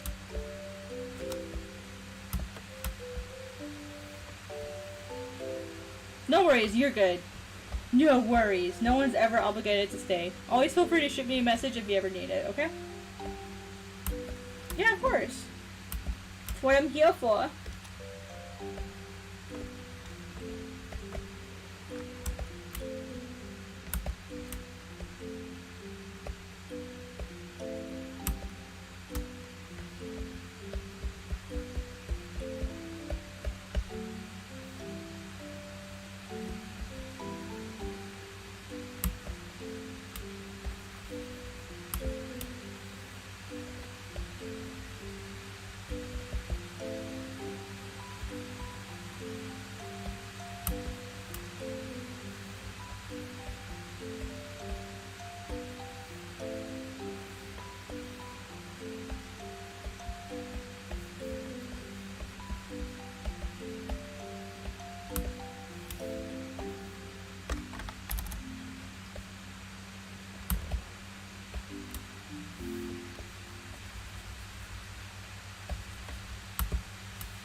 Hey, man, what's up?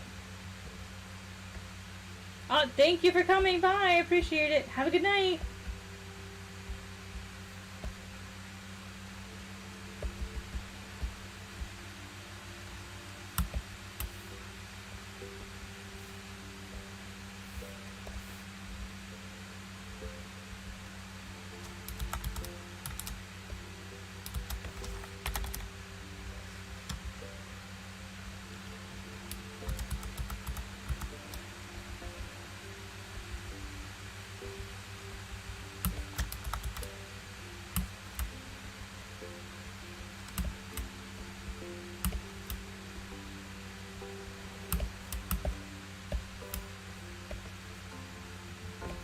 this one?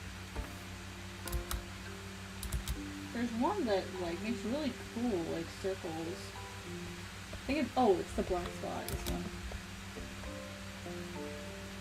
That's the one I was looking for.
Lisa, you okay?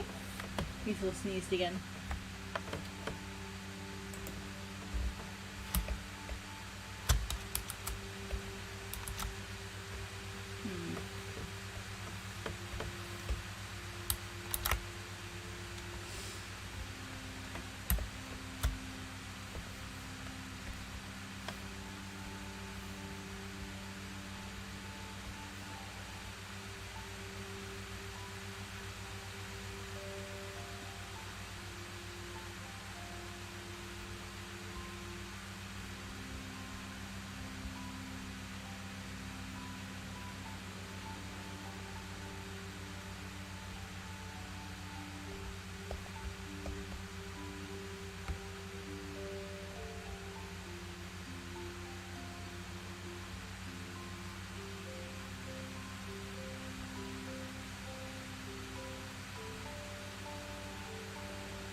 a different background.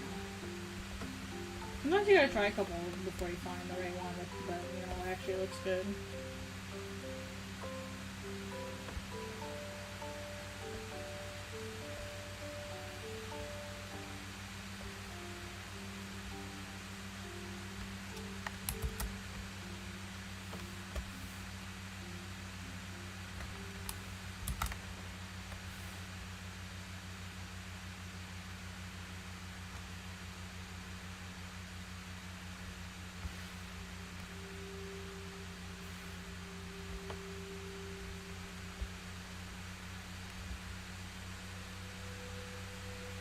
Auto save. Thank you, auto save.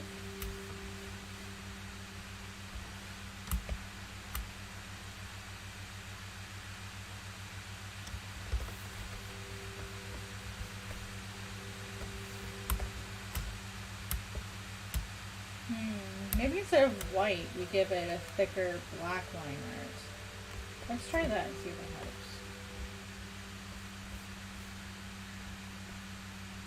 That way he's got more definition. Let's try that.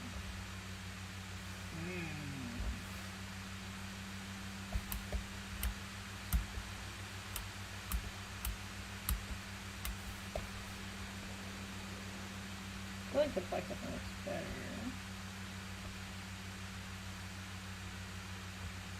I feel like I could do both.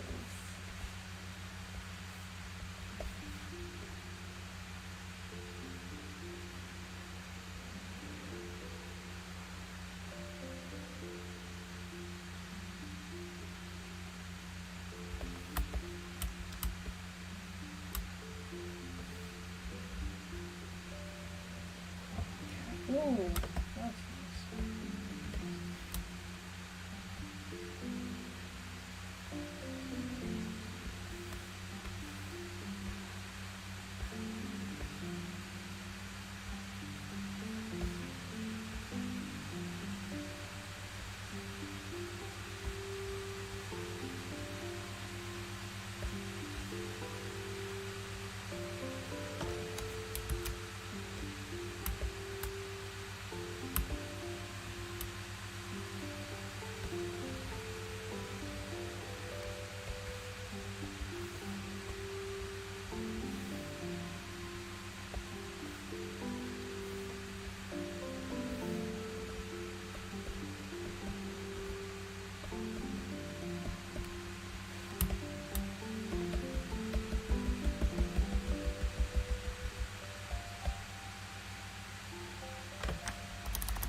I'm gonna have to color these if I want.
Sometimes less is more.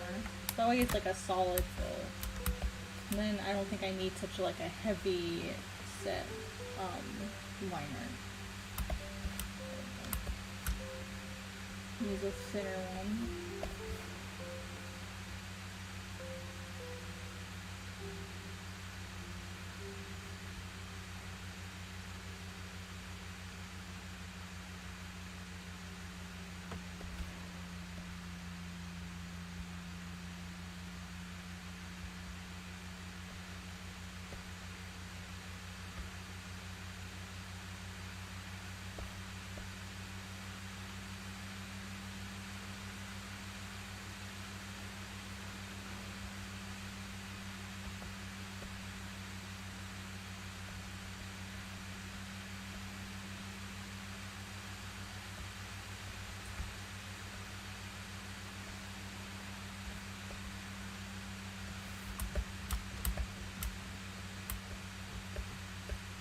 There we go.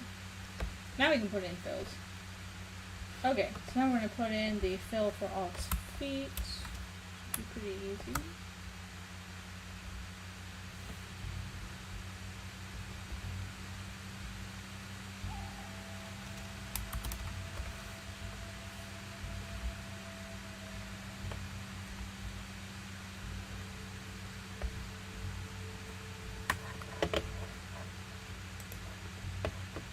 I think I said I was going to put him on 20 density.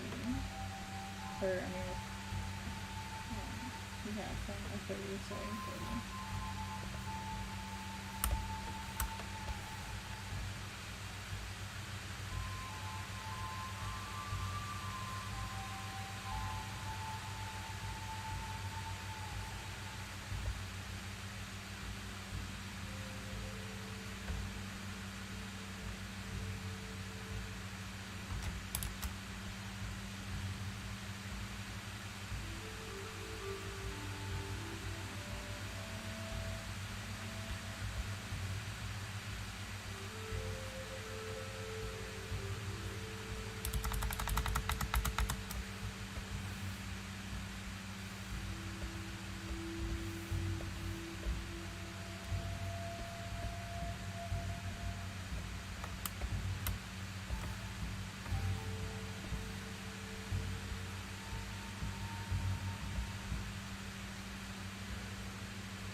Getting there.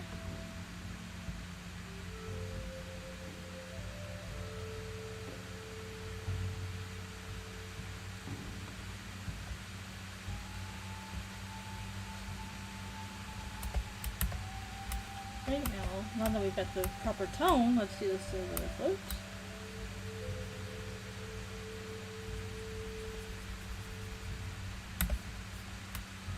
Honestly, I could probably just shade the whole thing and make it easy.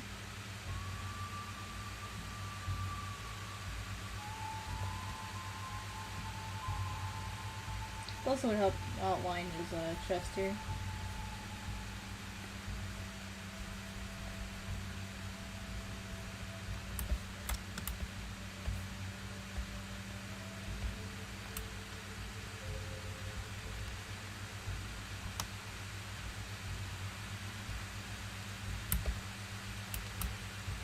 The lock technically does have colors in his fur.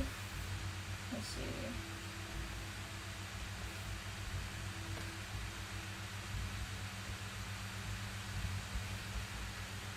Trying to decide if I want to like actually like fill him in. Man, I want to, but I'm not sure. Maybe I should try like a 10% maybe, just to see how it looks.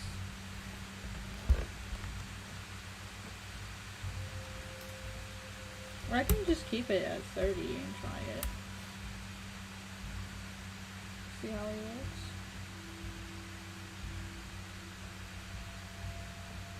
So originally I wasn't going to color him at all. I was just going to leave him just white. But let me try shading him in and see how I feel about it.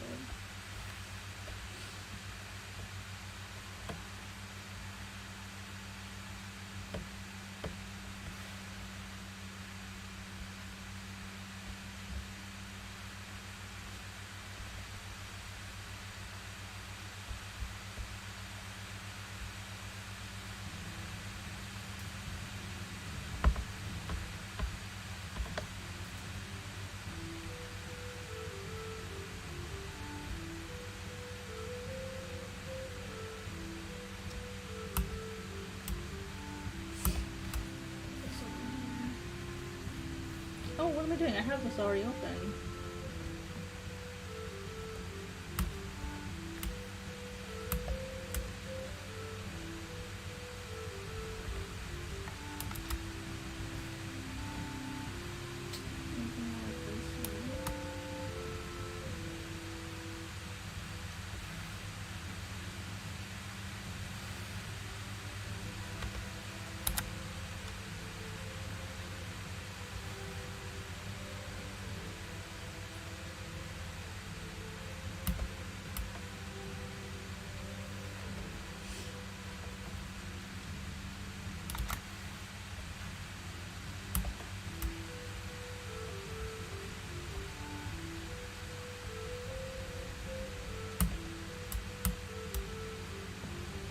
Clip.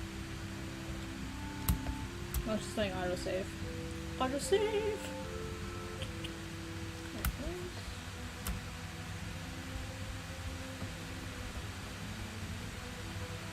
This comes up here.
So then this would have to be darker.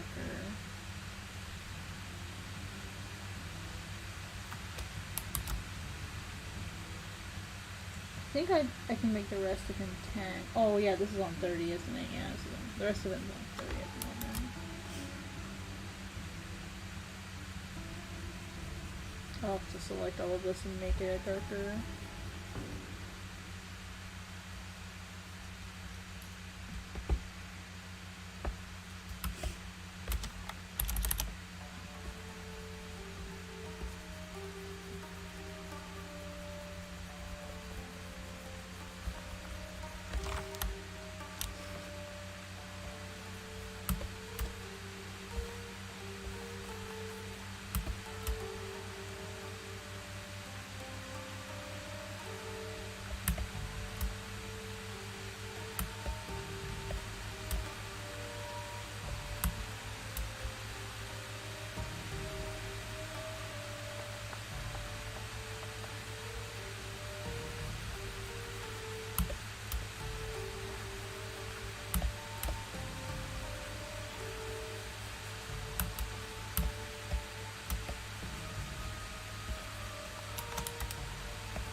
Same, and then we'll just make it a 10 instead.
So did my music stop? It sure did. My music stopped.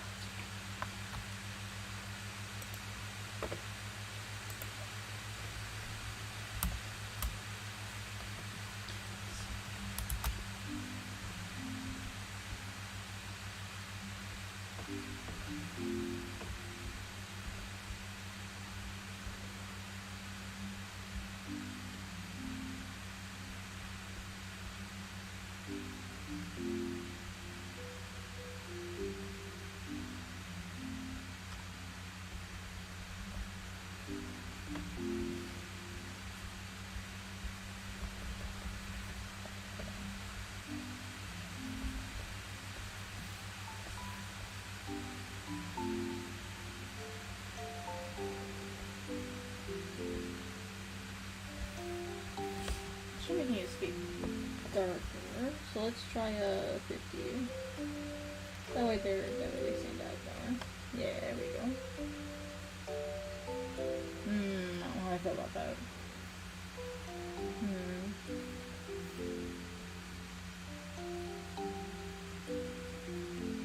He's always had dark feet. I kind of want to keep the dark feet.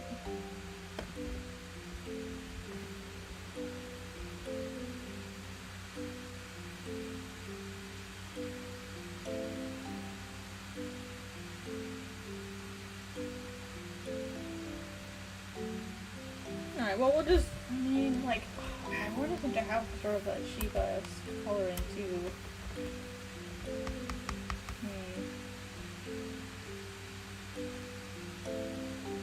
Yeah, this would have to be a lot darker. What about like a 70?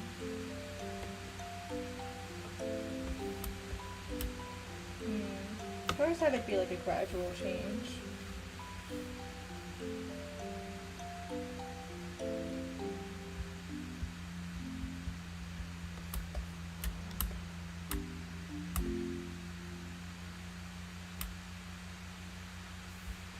I mean, the smart thing to do would be just to turn it off and just have it just his feet colored.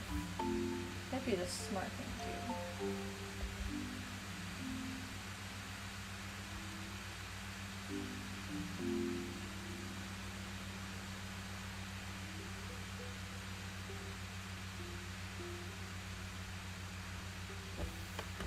Let's try blending the feet better anyway.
Let's see, I like this better.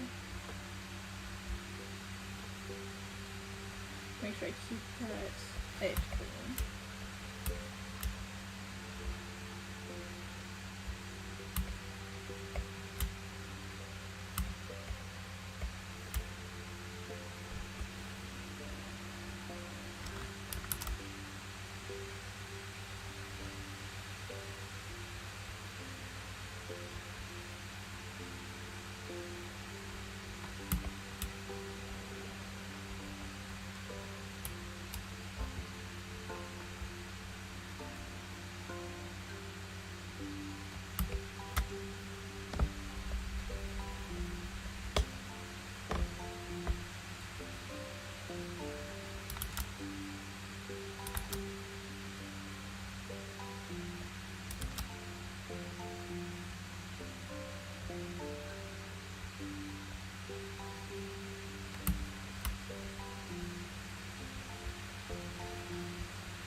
Coloring his tail here, and we should be good.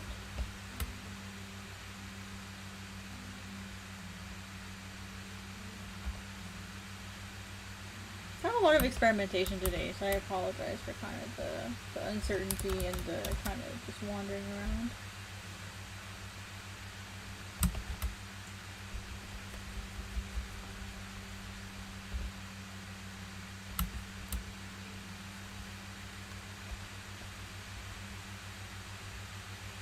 Lots of experimenting today.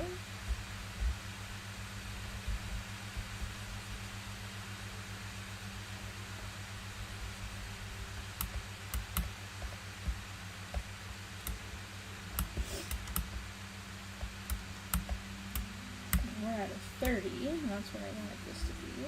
So I'll do this one here.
There it goes. Had to autosave.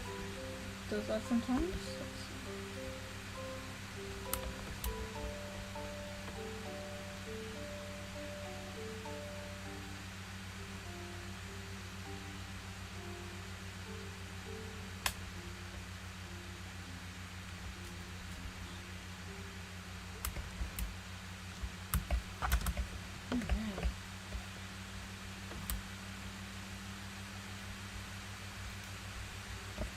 Almost done with the lighter colors.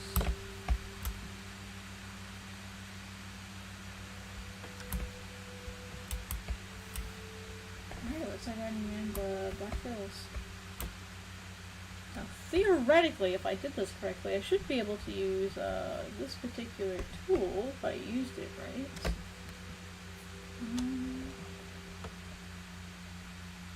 So theoretically, I should be able to do this.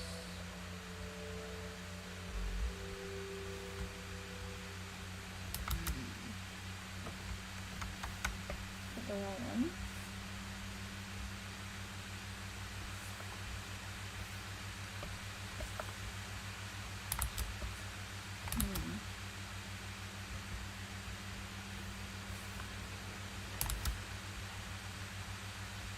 Oh, that's probably why.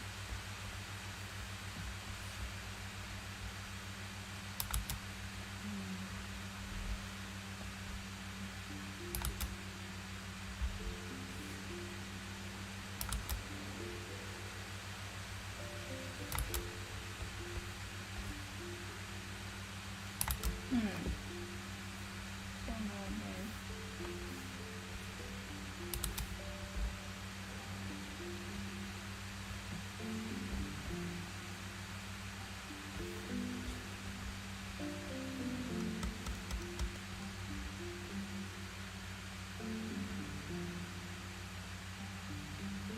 Got a fire reference there.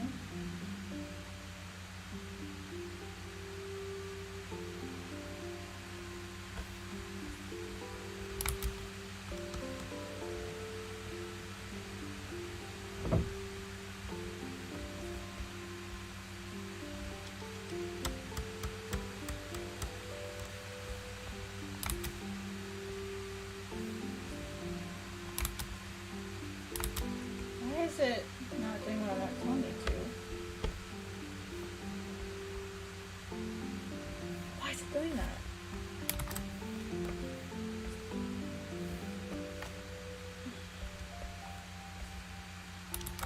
It should only be filling in a selected area.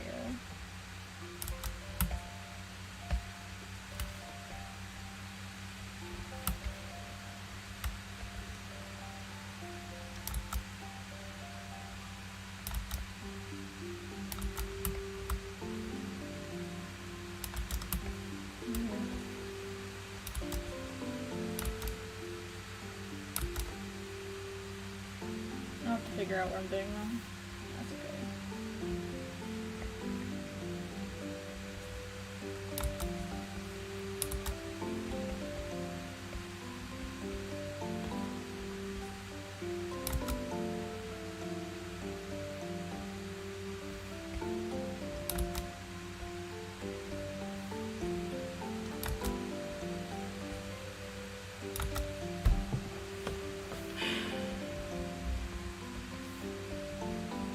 Oh.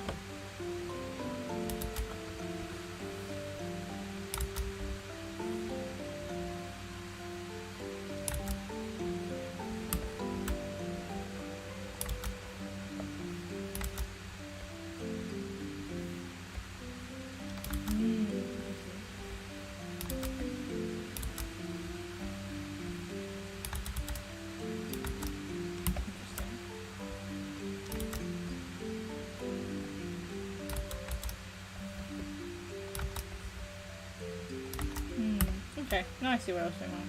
Cool. Alright, so I've got an area in here that's not closed off, so that's why it's freaking out. That's okay. I'll just fill it in now. So that's good to know.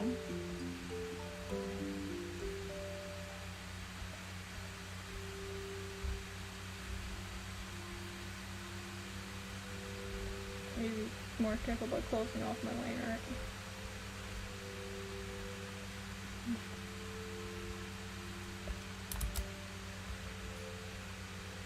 Something I'm really bad at, because I tend to have like really sketchy line art, so it makes it hard to close it off properly.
was just my eraser. It kind of clicks a little bit, so don't worry about that noise.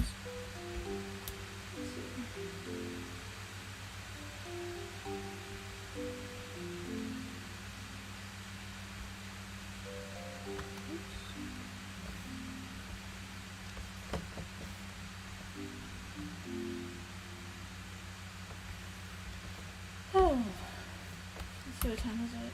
Alright, in about 7 minutes, guys, I'm gonna go ahead and sign off here. I'll be just about hitting the 3-hour mark. I'm gonna need to get some sleep so that I can go to work tomorrow. But I'll stay for a few more minutes.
Oh, can I not use that on this layer? That sucks.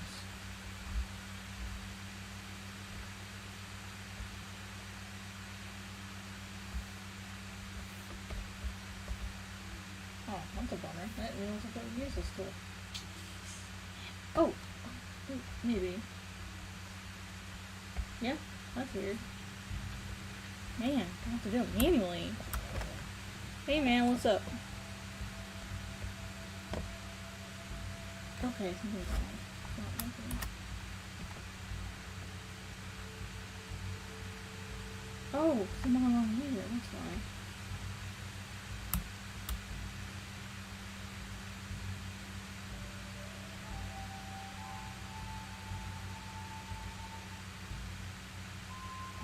Oh, that's why I was on the wrong layer, yeah.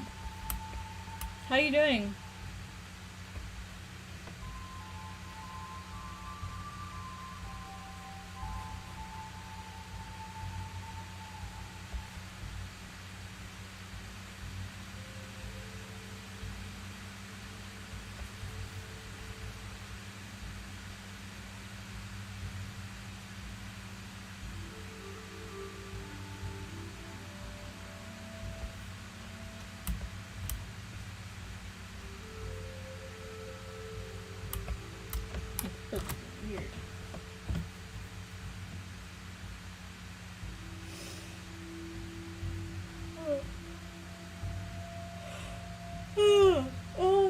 working on pages.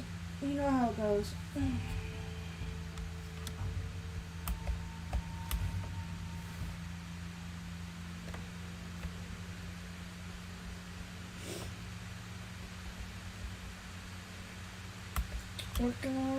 Working on pages, just working away as always.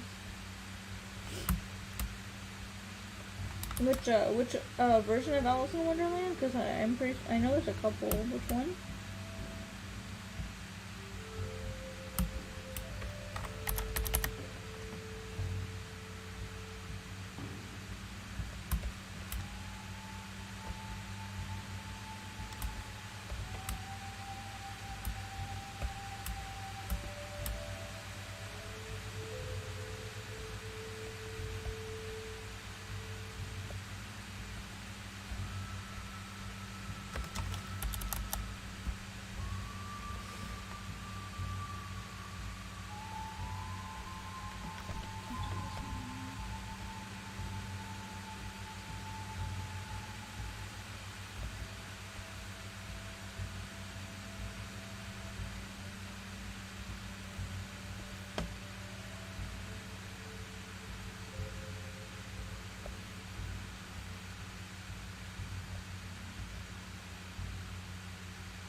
Oh, nice.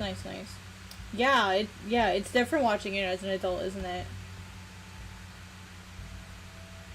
It's a completely different movie as an adult. I think as, like, kids, it felt really normal to us because we were so imaginative, like, just naturally, and then watching it as an adult, you're like, what the heck? What is this? Like, that was my impression when I rewatched it as an adult. I was like, what was this guy smoking?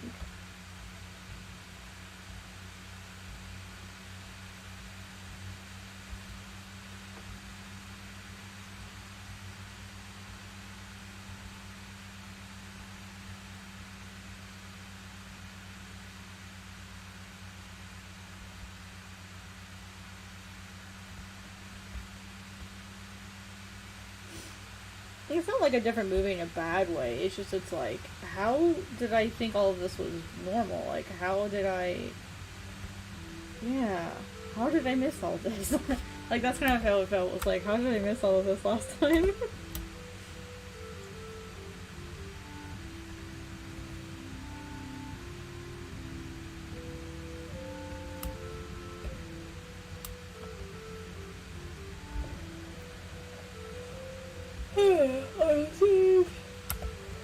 There it is.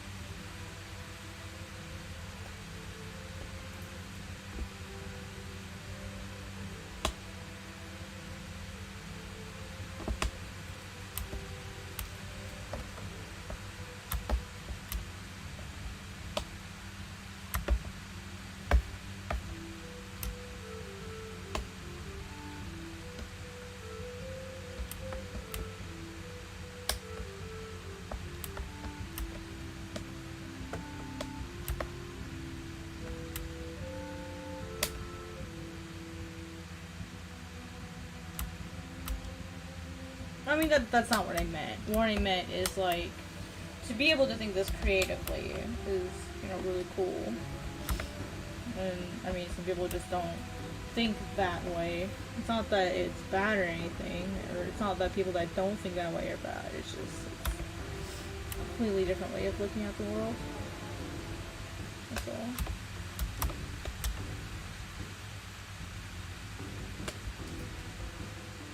There's definitely different types of creativity, and I think that's something that the artistic world in general doesn't recognize, is that there's different types of creativity, and not everyone has to have all types of creativity. That's why we work together as the society, you know, working on each other's strengths and stuff.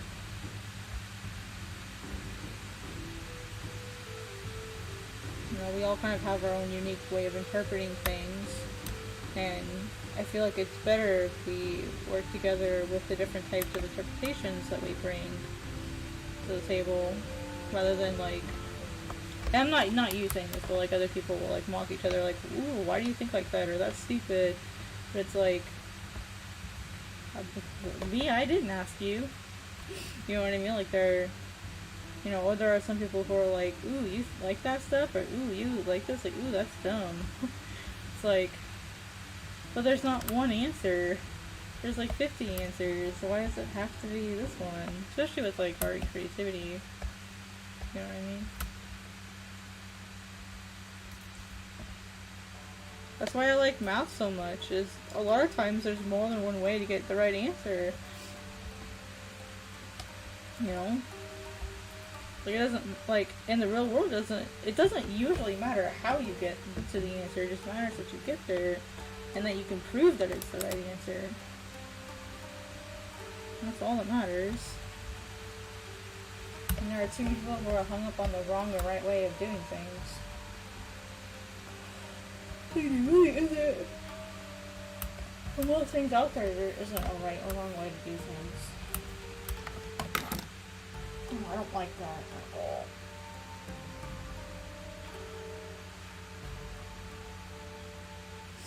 I don't like that at all.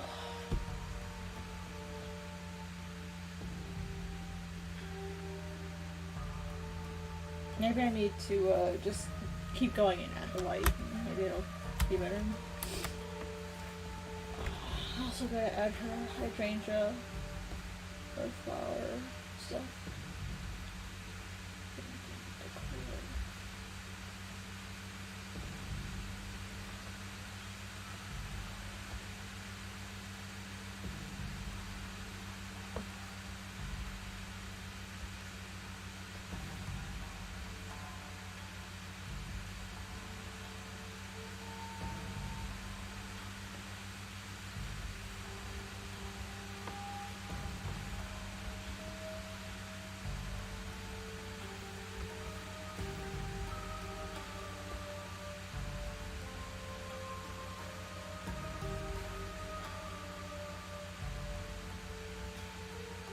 It's all the way up here, that's fine.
I think it's the super thick flower on her jacket that's bothering me.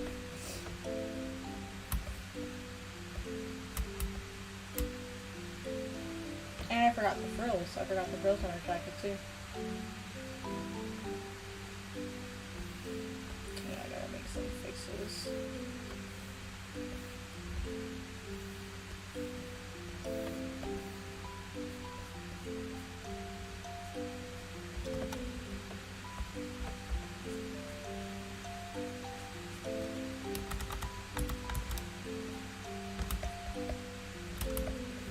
Totally forgot to add the frills, that's okay. I'll add them right now.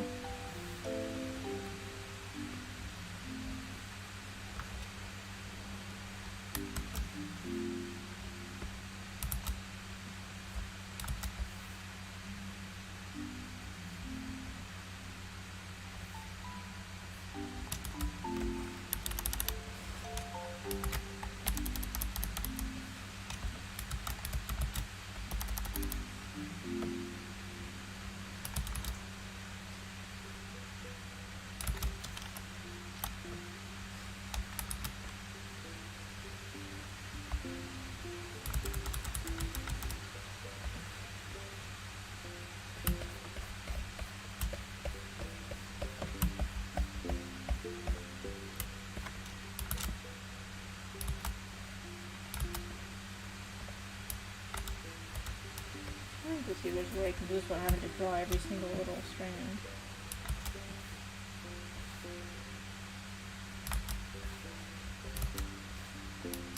Technically they don't sit that way. Whatever. Who's gonna care? Who's gonna notice? Certainly none of you guys, right? Just realized it doesn't sit straight.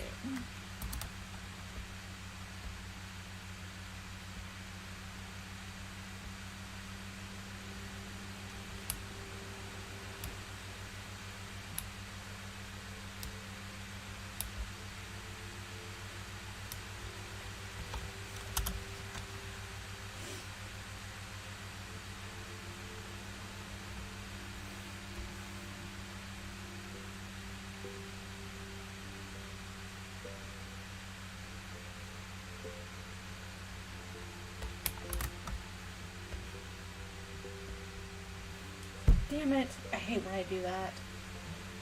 Please don't break Clip Studio. Please don't break it. I hate when I accidentally use the paint tool.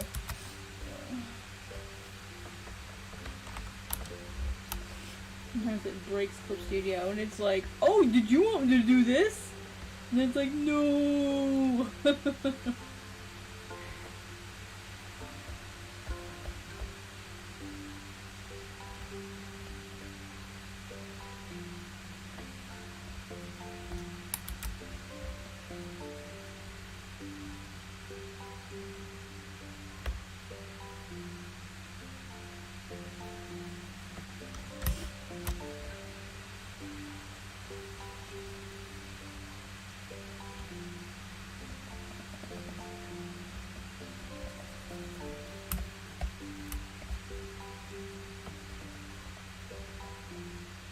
Normally I would draw them all, but man, I ain't got time for that right now. How beefy of a computer. Oh man. It's made for gaming. It's made for desktop gaming. Let me see. Let's put it this way. It exchanges power for storage. Does not have a lot of storage. Let's see. I don't even remember how do I look that up?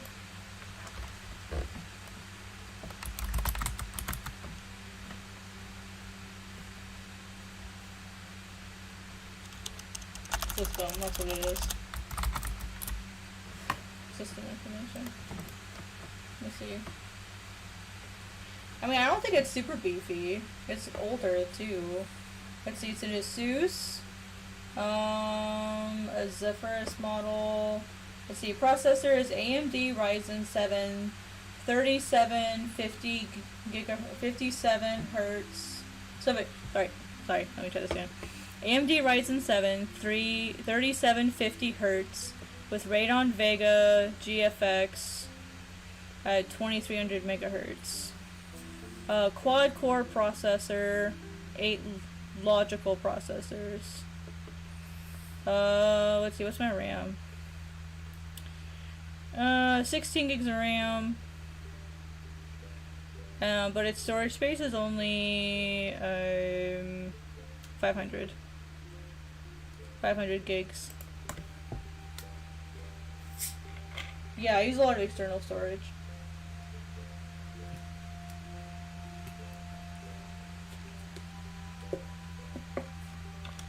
Yeah, so 16 gigs of RAM, 3750 Ryzen graphics card.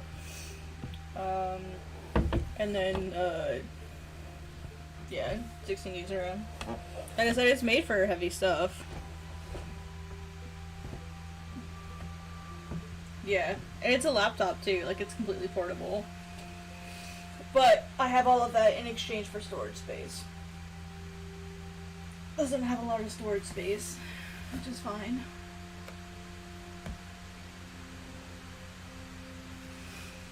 I've got about 15 terabytes worth of external storage space, and I have about 9 terabytes of it full.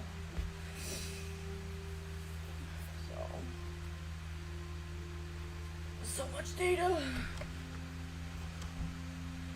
Yep, it's a laptop. Yeah, it's a beast of a laptop.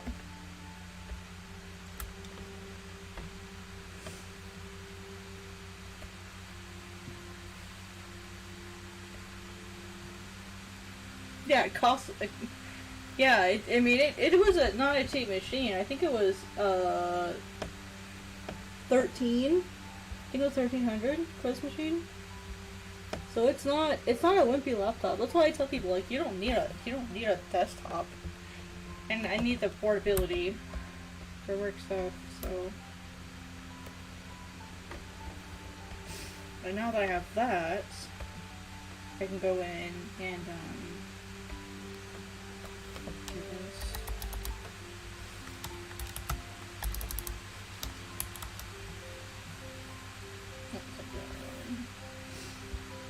Fix these edge ones here.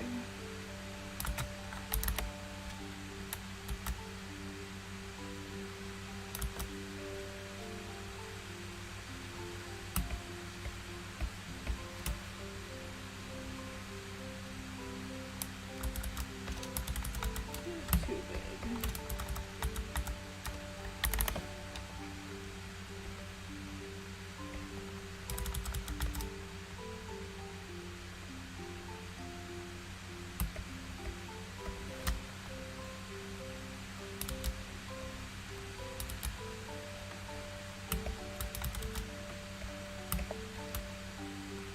I know technically these wouldn't hang like this, but we'll see if anyone says anything or notices or cares.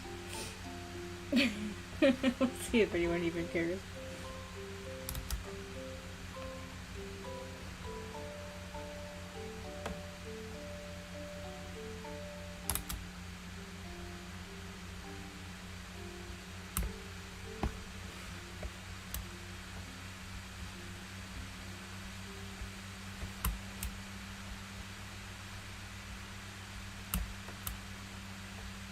I'll work smarter, not harder.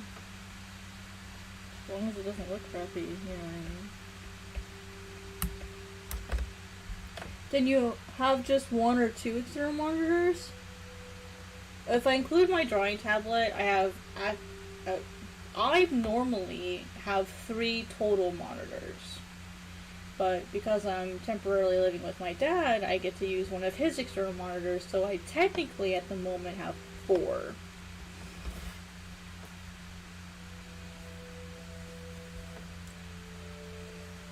technically. One of them's not mine. But I only have 2 of them connected, so I'll grab a screenshot and show you.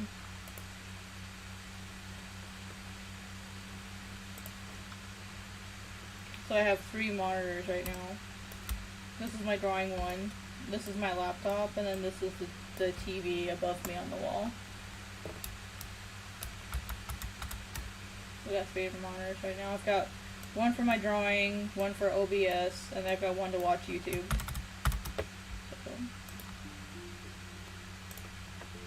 Normally I have one for references, but for whatever reason OBS is being kind of strange today, so I've got its own window up so I can watch it. But even without this monitor that I borrowed from my dad, I still have 3 monitors. So usually I have my 3rd one, but because I've got dad's already set up, I don't have mine set up. There's no point in setting up another one. There's just not enough space right now for it. Do you incorporate drawing practices like warm up or just jump into it? Yes, I always warm up. That's why sometimes like I'm a little later. Like if I say, oh, I'll be at X time, and if I'm like 15 minutes late, usually it's because I needed to do my warm ups or something. So, I just realized that her smile looks really weird. Too much. You're smiling too much, probably. I don't think.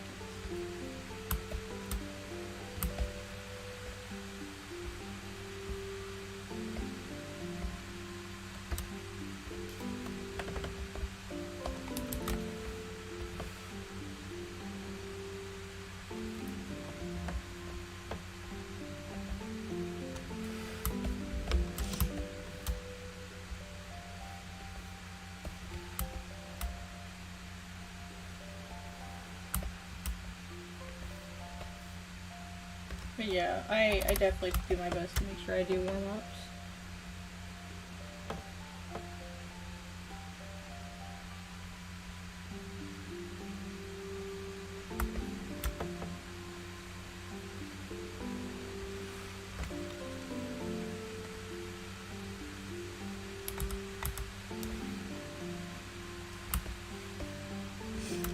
I think it's this that's throwing me off. This thing is too thick of liner. I think it's driving me crazy.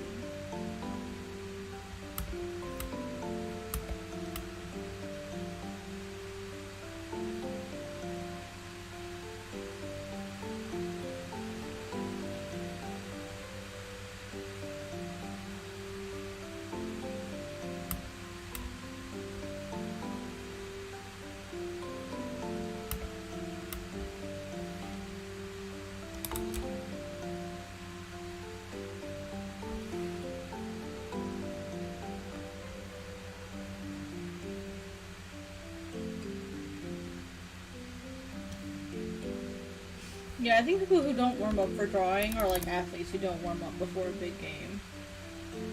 And it's not just like your hands that you have to warm up, like it's your mind and stuff too. It's really, really important.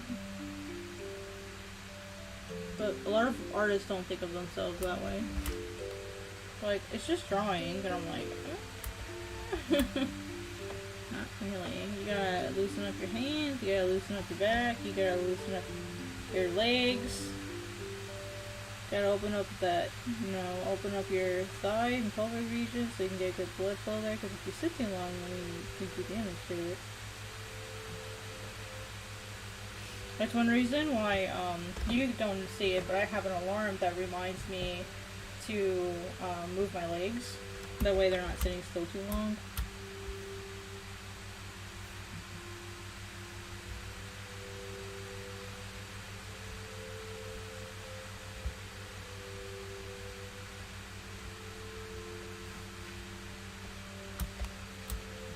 Because even if I don't get up, at least I move my legs around a bit, or change position, or whatever.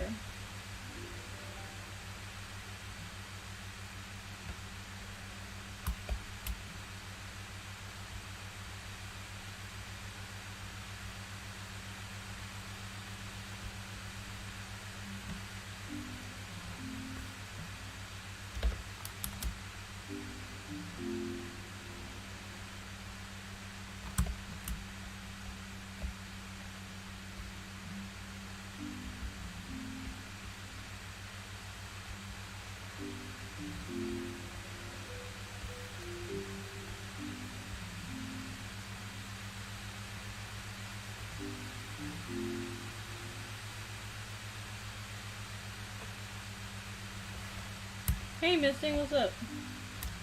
Not much. Fixing some line art here looks far too thick.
So that's 2, 3. Still working. Nice. Almost done, almost done. Almost done with your day. 3, 4, 5, 6, 7, 8, 7, 8. Ooh, I don't like that. How about just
I mean, I like the idea of it. I just don't know how to incorporate it into this design.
Watch me get a web chat with some distracted rep overseas like a minute in and well, if you say it, you'll bring it into existence. Gotta be careful what you say.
Oh, okay. Just letting me know it's midnight, which is my cutoff time.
Interesting.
We're free, yay!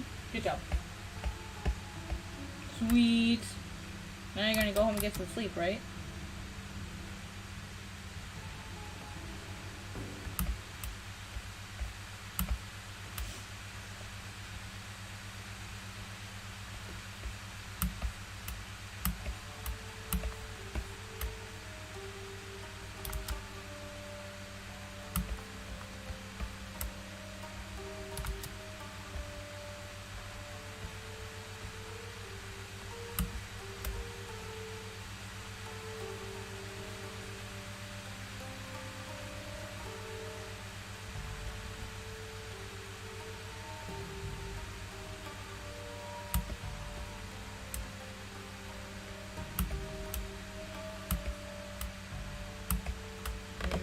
like I need to color the flower too.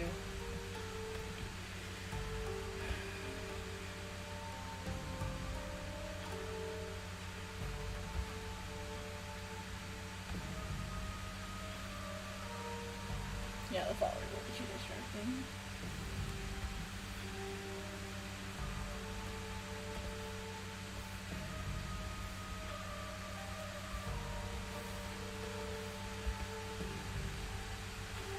Oh, I forgot.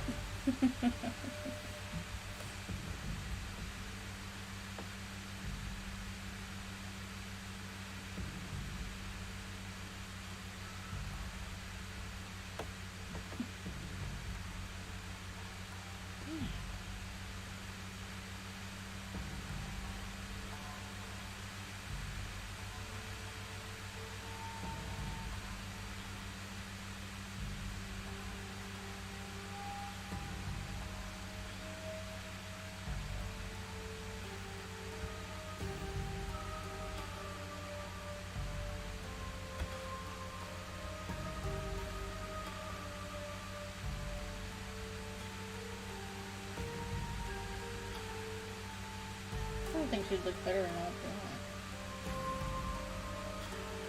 Yeah, all white doesn't look that pretty.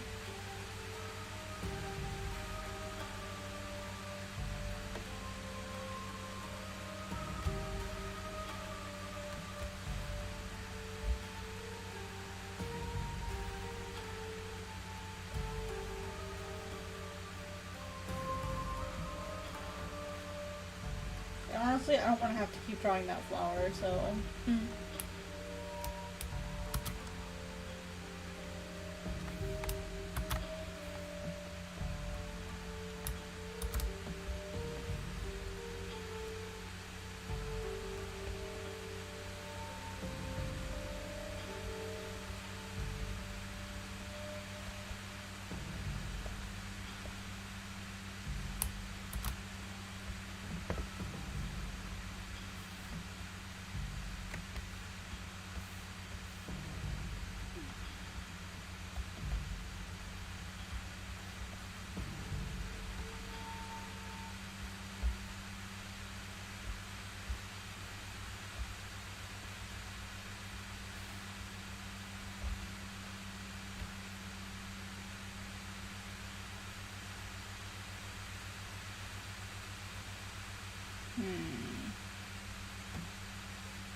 Her hair just looks so big compared to her face.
My cat is snoring and it's so funny.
Yeah, once I kind of like define that, it looks a little bit better.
Isn't that just like the best feeling in the world? Like when you finally get off work?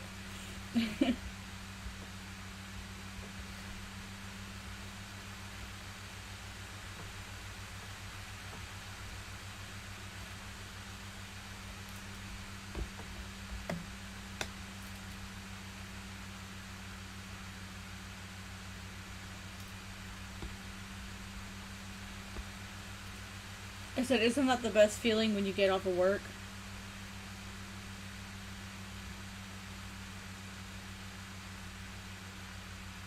Yeah, I need to. That's my computer trying to cool down because it's running a lot of stuff right now. Yeah, let me see. The problem is in order for the mic to hear me, I have to be looking at it, and that means it has to sit next to the laptop because I don't have a desktop, and so my laptop sits up there. Yeah, so usually the static you hear is the desktop. See if I can move this over here, maybe. Not sure if this will impact how I sound. Maybe that'll help a bit. That way it's like a good 3 feet away from the computer. Maybe. Let me know if this makes the sound worse.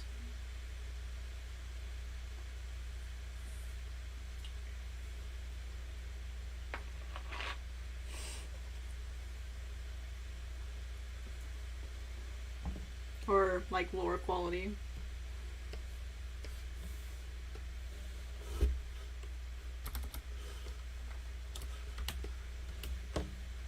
It's not that my fan gets discombobulated, it's that it's a laptop trying to run OBS and stream and download and record and run Clip Studio. It's more like the poor thing's just overloaded.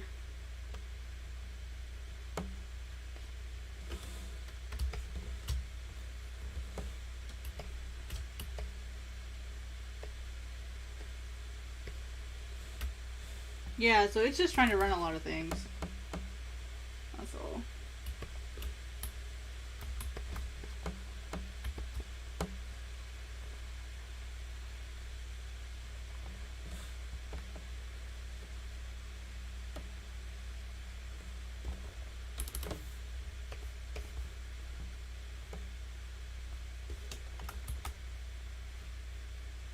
I mean, it's a pretty decent laptop, but I mean, it's only so limited. It's only limited, you know what I mean?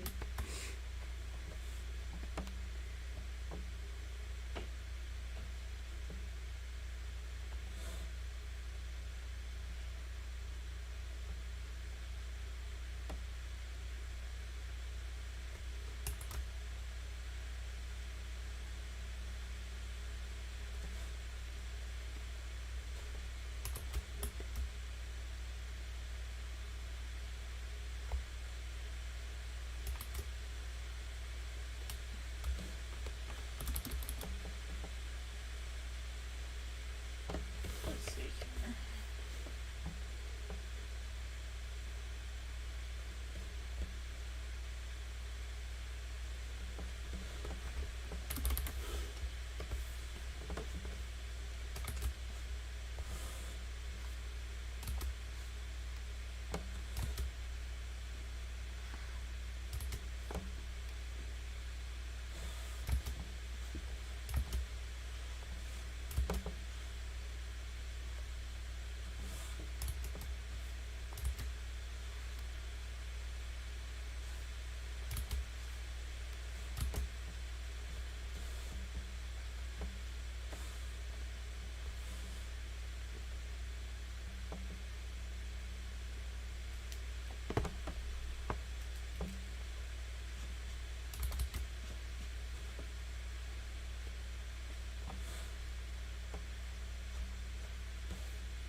Yeah, I already got it.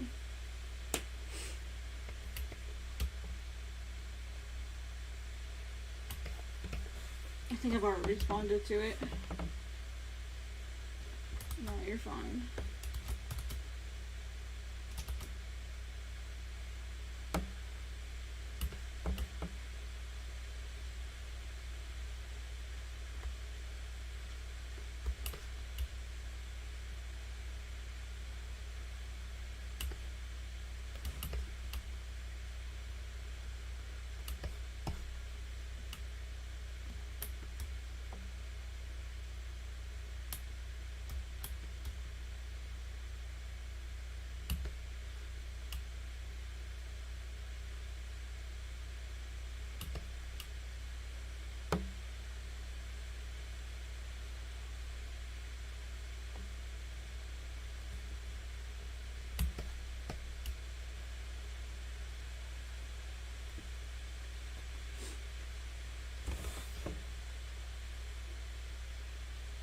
Well, I can't even send it until the 31st anyway, because I have to wait till I get paid. So Miso's medical bills basically drained everything that I had. I had basically like $60 for 2.5 weeks. About 2 weeks. So it's been a rough 6 months, but it's okay.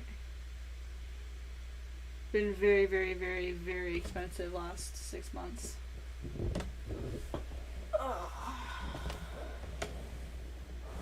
Yeah, my whole savings is basically gone, which is frustrating. I had like $900 in there. It's all gone. I finally was starting to get a savings and it's gone. And she's sick again. She just got better, now she's sick again. So it's just like, come on, please.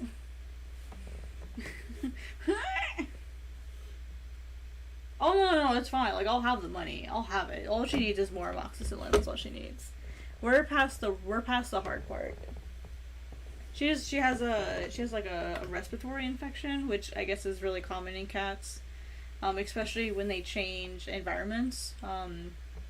Like, she just went from Florida, like really humid and muggy, to like Tennessee, where there's lots of pollen and dust and new mites, and she got outside a couple times, and so they're like, yeah, she probably got a respiratory infection because she's in an environment she's not used to, with new air and new dust and new mites and new bacteria. She's probably just not used to it, so it's okay. Like, okay. So, but like, as far as like her dental surgery, seems to be doing really well from it. I just have to get her in, and I'm gonna get her in tomorrow, and then just like get her re-examined because she needs her recheck. So they're gonna do her, like, basically her follow-up from her dental. It's basically what we're doing tomorrow. But since I called ahead, I'm like, hey, just so you know, like, I think she has a respiratory infection. And they're like, oh, well, what's her symptoms? And they're like, yeah, that sounds like a respiratory infection. So, she may be, like, extended on her amoxicillin. So, yeah, she'll probably just have that, which I'm concerned because she's already been on it for 2.5 weeks. I'm not sure how I feel about her being on it for, like, another 2 weeks. You know what I mean? Like, it's not good to be on something like that for that long. But, I mean, who am I to tell the vet no? So.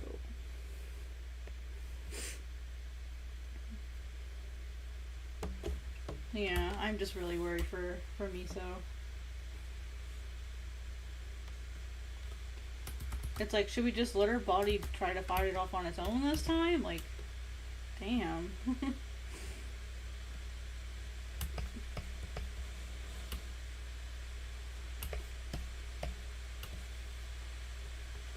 But I'm not the vet, so I'm not gonna argue with him.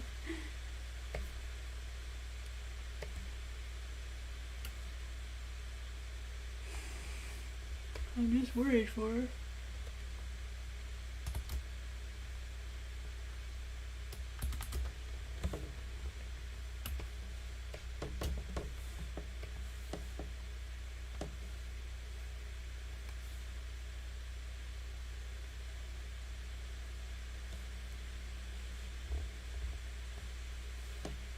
They said that they'll probably just give her maybe like another week's worth. But they just want to be sure what if it is respiratory infection, they want to know which one's causing it. Just to be sure.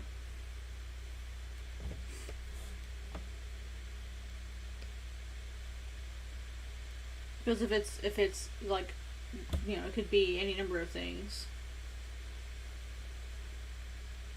Yeah, Miso is also allergic to fleas, and she was having some issues with those. Because I guess while we were in Florida, she got fleas. So she's been fighting off that as well. She's had a really rough, like, month. And I feel so bad for her. My poor baby. She's trying her best.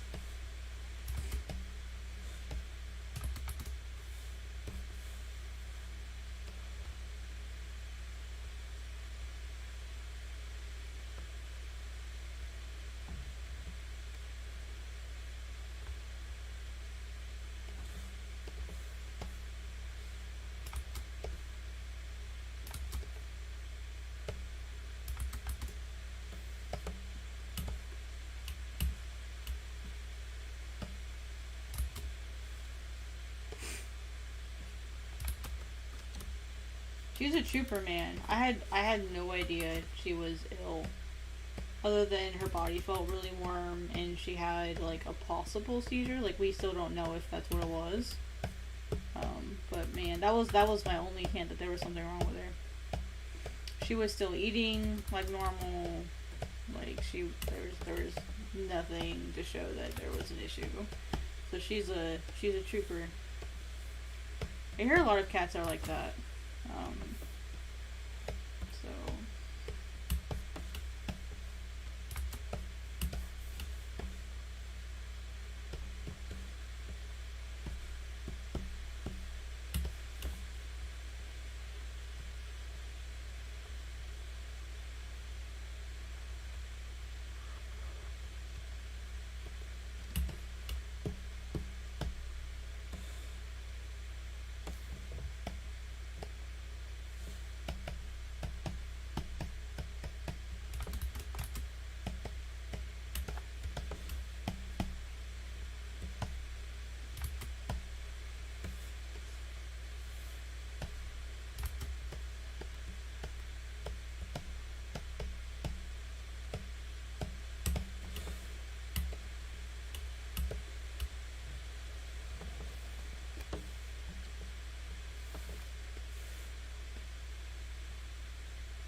yeah, we'll see how she bounces back. She's a tough girl.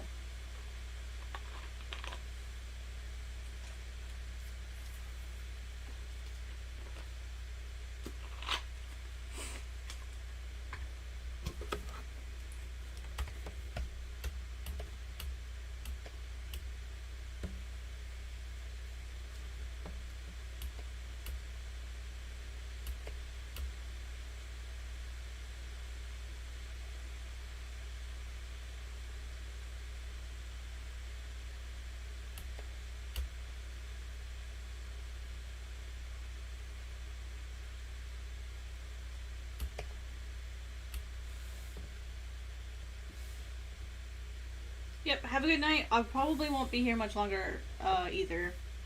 I'm gonna have to go to bed really soon because I gotta be up really early to get Misa to the vet. So I probably won't be here much longer either. Thanks for stopping by. I appreciate it as always. Take it easy.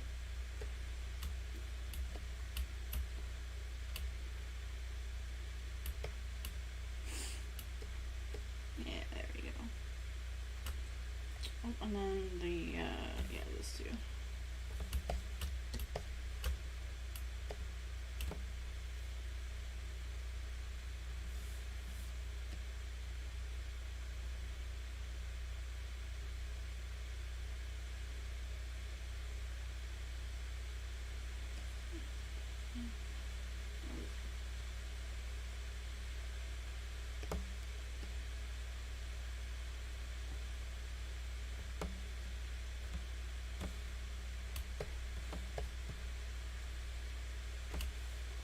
I'm not sure where I'm going to have the text. I need to open my script, and I'm too lazy to get my script out, because I know this is not the right text.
I like that.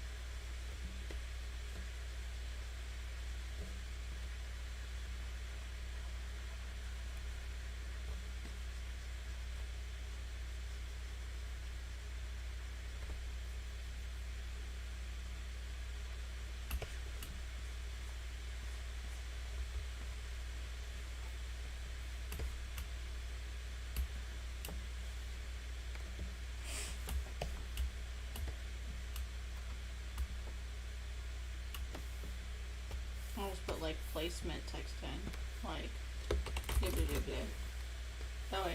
that way it's in there for later. Still missing something though.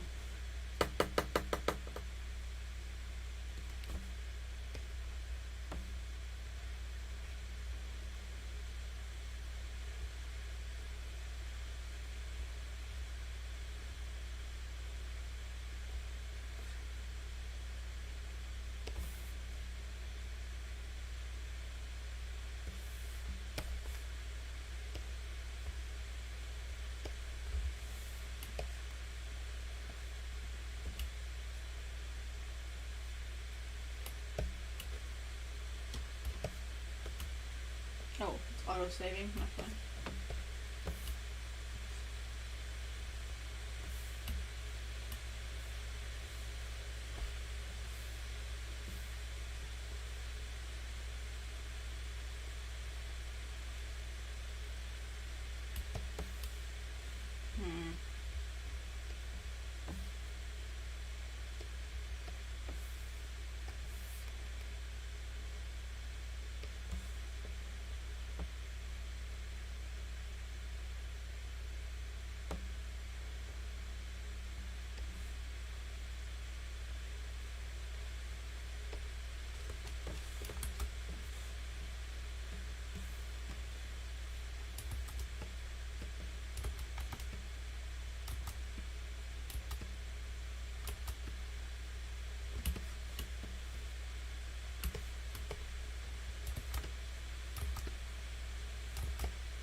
Hello, how are you?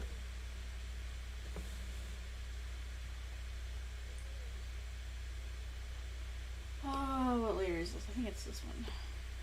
Yeah, it's this one. How are you doing? No worries, no worries.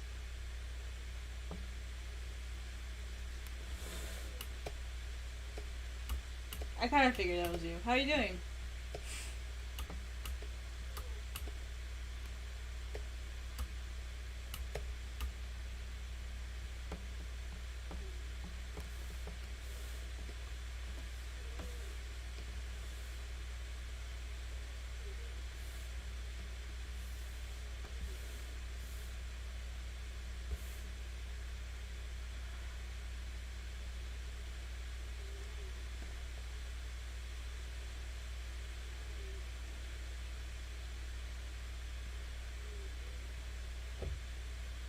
Oh, nice.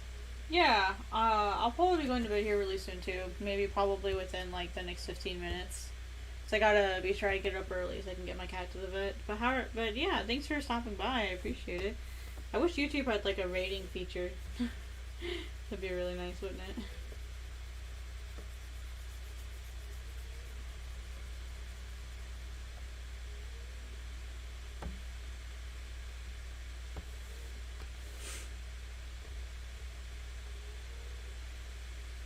I kind of like this one better. What do you think, guys? Let me duplicate this and I'll let you guys decide.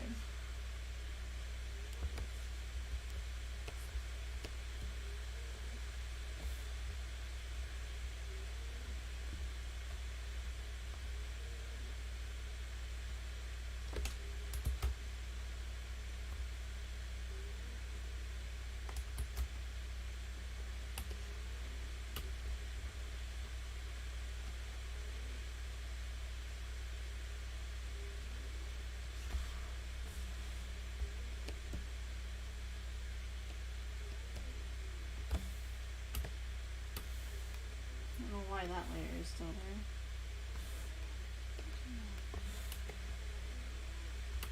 So I've got the black background and then I have a white one.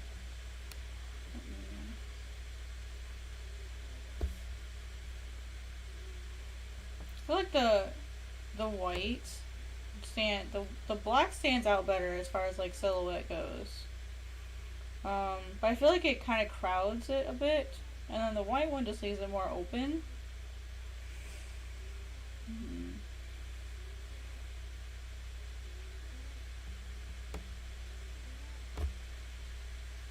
Thank you, thank you.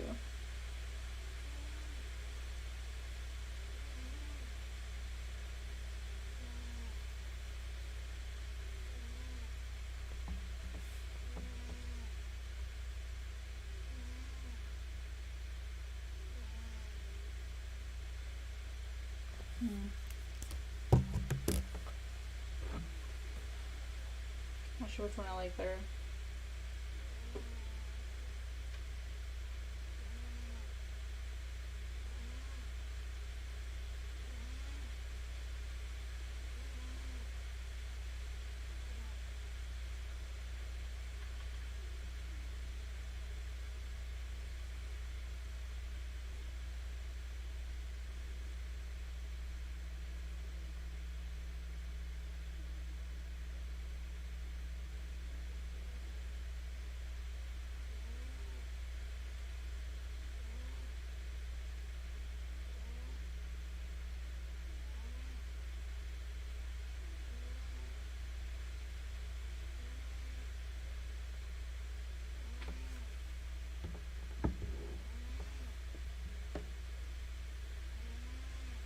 Both look nice. I like the black one though. I like the dark one when it feels. Yeah, contrast. Yeah, contrast is the right word.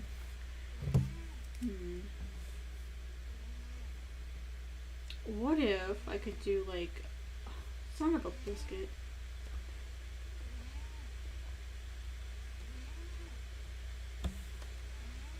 My cat is snoring right now.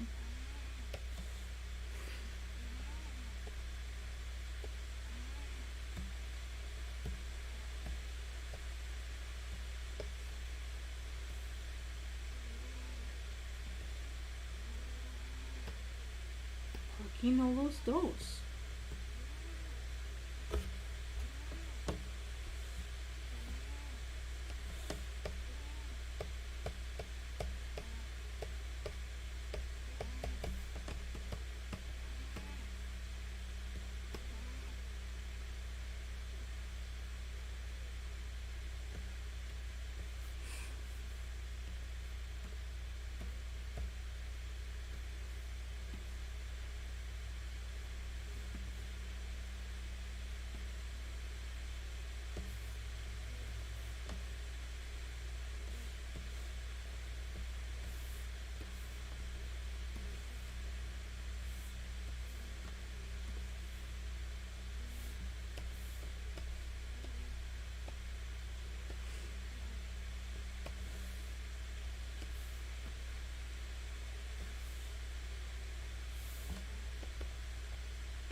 Yeah, something kind of like in the middle.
Not like that.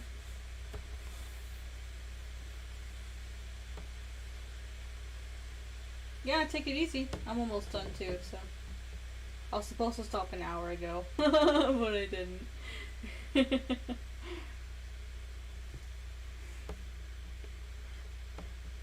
I'll probably stop here really soon, so I'm getting sleepy.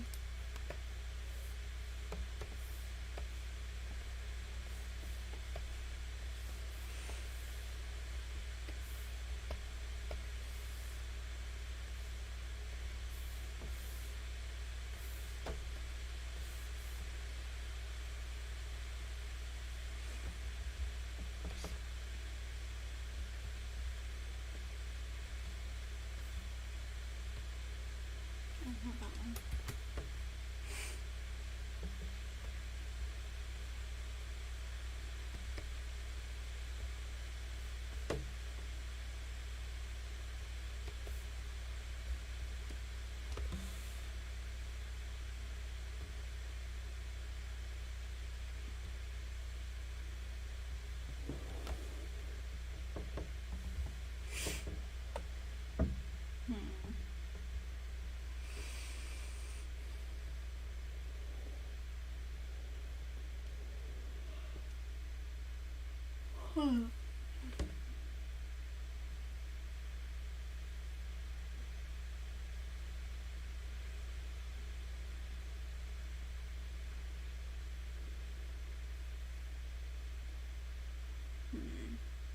Thinking.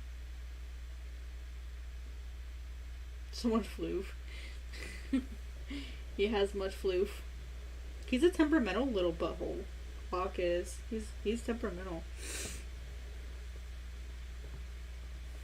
He's very much of the it's none of your business, leave me the F alone kind of crowd.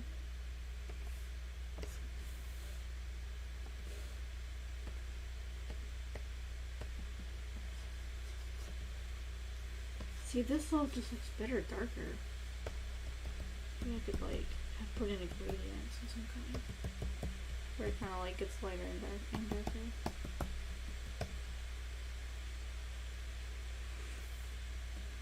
Or it's lighter in some areas. Which is what I tried to do earlier.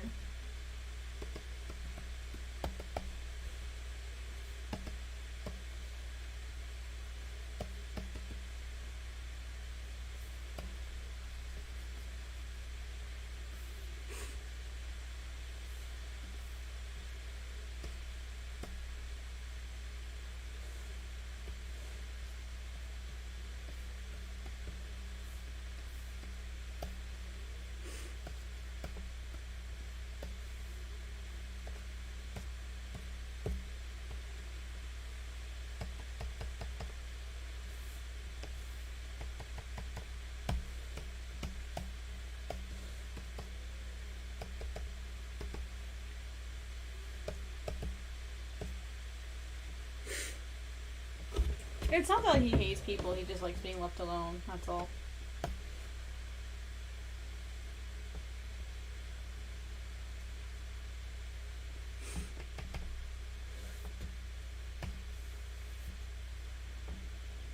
He's not a big fan of people. Well, part of the reason is so Akka's part of Akka's what's called an heir to ERTU, and he is a member of the Southern. They call it a troop, but we would call it a pack.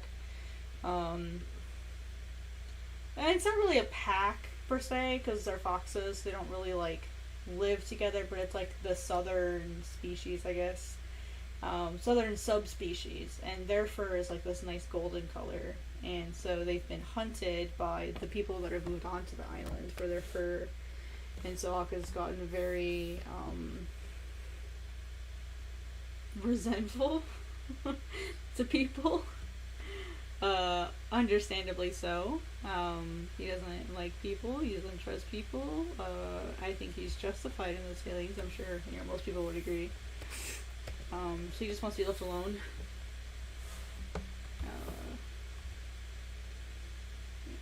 And then he's lived long enough that he's become he's become a spirit, which is why he's got 2 tails. So now that he's a spirit, he's way harder to kill and hunt down. And so he's like even more prized. So unfortunately, the thing they gave him, safety, as well, so it makes him even more attractive. So he's very wary of people.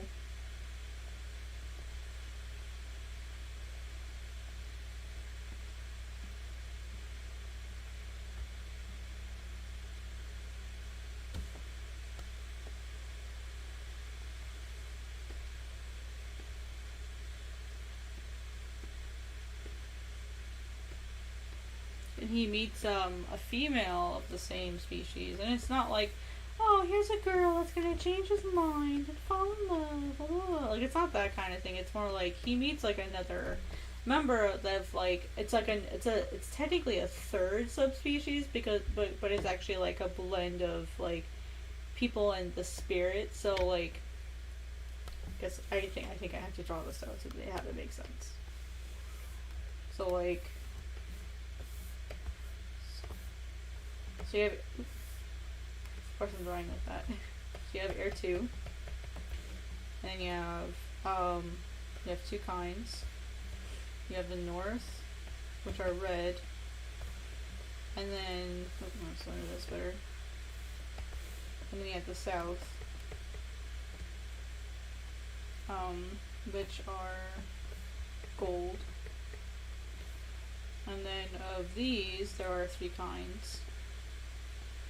You have the human, or you have the normal, the fox ones, like the true fox, like the actual animal. And then you have the spirit. And then you have what are called air shoe. And then this one has the same set of 3. So technically there's like multiple different types of each one. The fox, the spirit. These are the good ones. And these are the bad.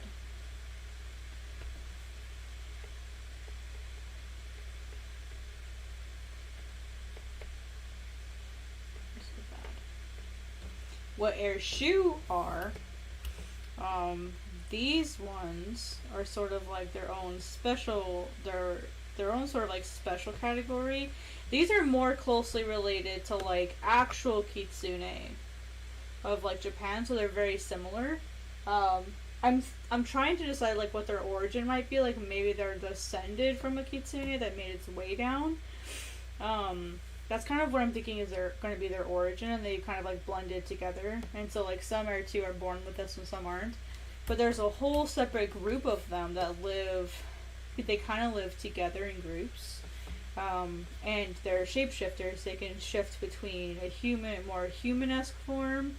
And their air 2 form, and that's typically it. So they can either have like human, their fox form, or somewhere in between. That's it. They can't shapeshift anything else. So the air shoe, what they do is they have so if basically they're shapeshifters, but they're limited. And they always marry a human. Always. Or like 99% of the time. It's very rare that like, yeah, not like hyper, yeah, nothing like that. Um, they almost always marry a human. Um, and that's because if they marry a human, there's a much, much higher likelihood of there being an offspring that's just like them. If they marry, basically, it's like sort of like a weird thing where it's like if you marry a human, then they'll retain their intelligence. If you choose to marry a wild animal, you may lose intelligence. And then they may like be like more animalistic, more vicious, like more bad. I guess, and it's not bad per se. The reason why Airship are considered bad is they tend to prey. The women tend to prey on men, and the women have like a bad history of killing their husbands when the husbands find out. So like when the men find it, when the males find out that the women that they've married are not human, they don't tend to take it very well. They can partner with other Airshoe, but because they're such a limited population, it's considered almost too inbreedy. There's really not very many of them. So because they only came from one, there was only one ancestor that was more Kitsune-ish, if that's what I decide to go with. So technically, all of the descendants would be related that are Airshoe, technically. So it's kind of one of those things where it's like, nope, we're not doing that. Yeah, so that's why it's like you have to marry outside of that. Yeah. Plus, that keeps like fresh, like intelligent blood in the bloodline. You know what I mean? That's why I said they'll almost always go after a human. Sometimes they will go with another Airshoe, but it's sort of like cousins marrying, I guess. Yeah, exactly. And then some of them will just like give up on like human life and like go be with a wild animal. It does happen. So Auk, where Auk falls in this. This is Auk. Let's see, forgot the color.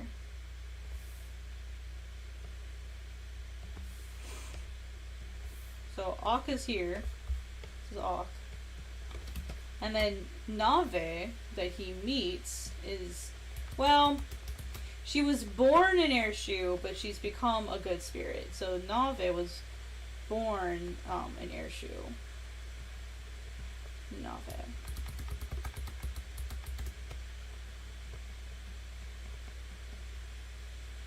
She was born an Airshoe, but she has ended up serving the gods. Who have basically what happened is she was born to like a human Airshoe and a female human, and the father had not told the mother like what he was, and when she was born, well, it was obvious that she's not human, and it didn't go very well. And so she and her father kind of like left and escaped. But her father was like never the same, and so she became like, you know, the whole typical like really bitter whatever. And then long story short, she ended up serving the gods in a way, and now she like serves like a really high level god.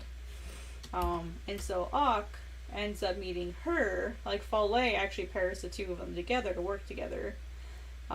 Because she's like, hey, like, I think you two could be, like, really good partners, and maybe, like, Auk, I understand you're not happy with the situation, but you made me a promise, and you have to fulfill that, so Nave will teach you all you need to know about doing this job.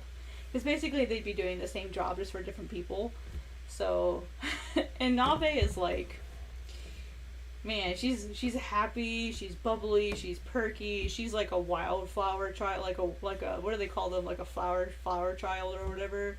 She just like loves everyone. She's super chill, like nothing gets her angry. She's super curious, she's super playful, like she's just like the perfect happy person. Like almost suspiciously so. You know what I mean? So, but yeah, she's really, yeah, flower child. That's, yeah, flower child. So she's very, very happy and just happy-go-lucky personality. And he's not. He's just sort of like, I hate this. Like, I hate that I have to do this. This is not cool. So yeah, she kind of like helps him, and then like in the end, they still end up working together, like in a different way, which I think is really cool. So I don't know if like they're a ship. I mean, I kind of ship them together. And in RP with Nuke Rooster, they're not together. Because Nave found somebody else. And Ak got like a little demanding because I mean he's still a wild animal at heart technically, so he's a little more instinctual than she is, because she grew up like in like a little more civilized setting.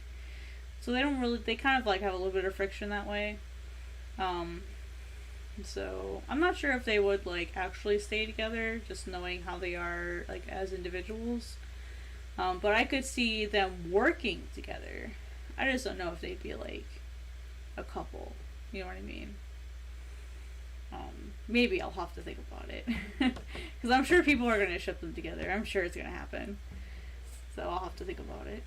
Miso, are you sneezing again? She's like, yes. So, yeah, that's I'm going to save this.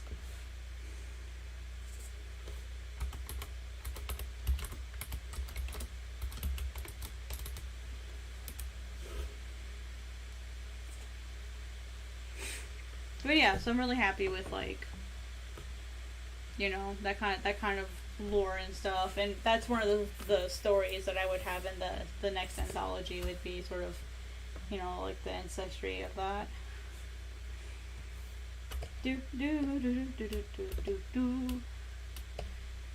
Well, I was supposed to get that whole page done today, and that didn't happen, but that's okay.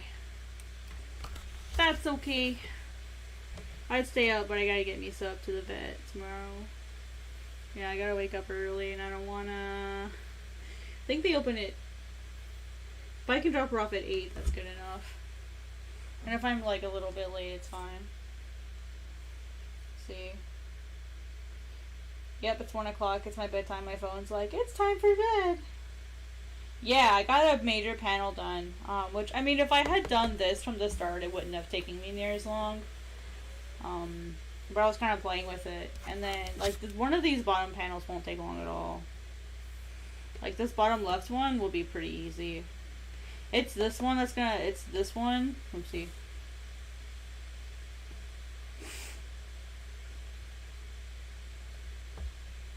It's this one that's gonna take a while. Because I have to completely redraw it. Which is gonna suck. I have to completely redraw this, this panel here. Whoops. So that's gonna be fun. I need to go back in my script and figure out what else was supposed to stay here. So, well, I mean, this panel is from 2018. It's 4 years old. It's not accurate of what Fale looks like at the moment. So it just needs to be redrawn. It's not that it's like bad. It's just like I have to like draw it so that it looks better. That's more what I mean. And then this one will be fun. Most of this stuff like I've already like done like the majority of the work. This one not so much, but that's okay. I can always do the silhouette later. So this will be a fun page. Let's see which one which one is the one I'm really looking forward to. I'm really looking forward to this one. This panel. I really want to do this one. With Amat and his big bird form. I'm looking forward to that one.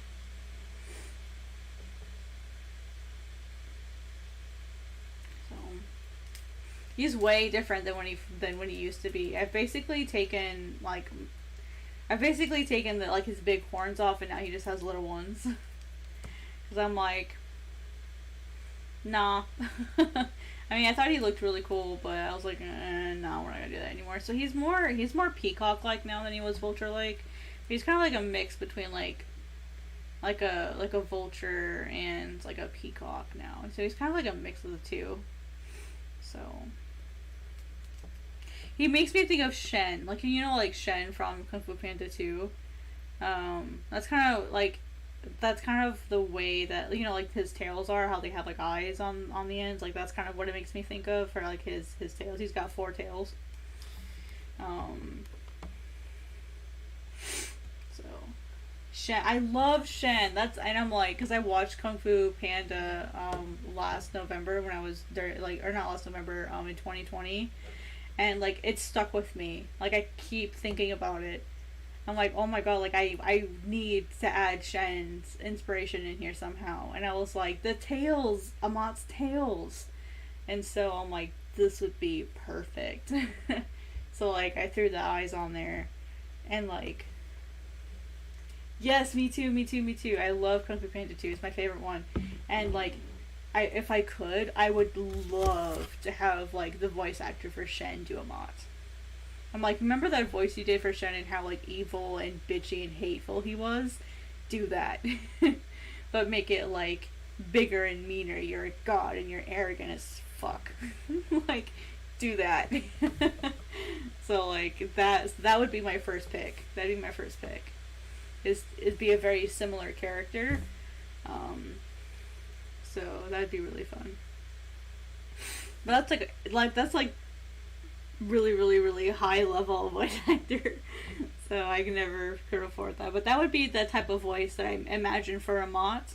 And like something like grittier, like a little grittier than Shen. Like a mix between the Rhino and Shen. Like, you know how like the Rhino has like or not the Rhino. The first villain, the Snow Leopard, how he's got kind of like that grittier voice, but he's too excitable. Like he sounds excited all the time. Like I want Shen's like coolness, the calm, with like the gritty, like worn out sound of that Jaguar character. Like Jason Momoa. Jason Momoa level of like grit. With like Shen's arrogance would be perfect. Yeah, Tai Lung.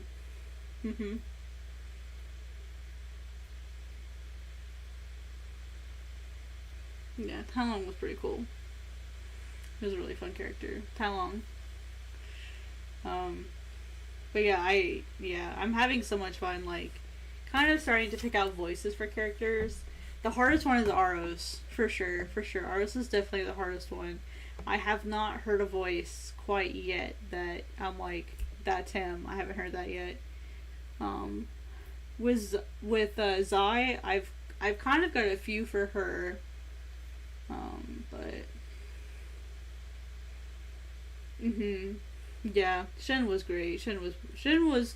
What was really sad about Shen is like in the end he was still bad, but like in the last second he understood what was going on. Like he finally understood, but he didn't like try to run away. Like he embraced, oh okay, this is the end. Like okay, like he seemed like peaceful with it. Like even like in that last second, and I was like, okay, I can accept this ending. Like he died. Holy shit, he died. But like it was peaceful in a way, so I really liked it. Like its own weird way, it was somehow peaceful.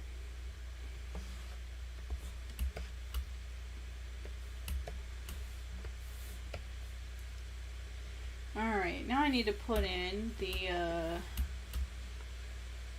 preview boxes. What I do is I have like this layer that I turn on to give me a preview of what the crop will look like. So I can just turn it on and off. Just to make sure it looks good. Oops.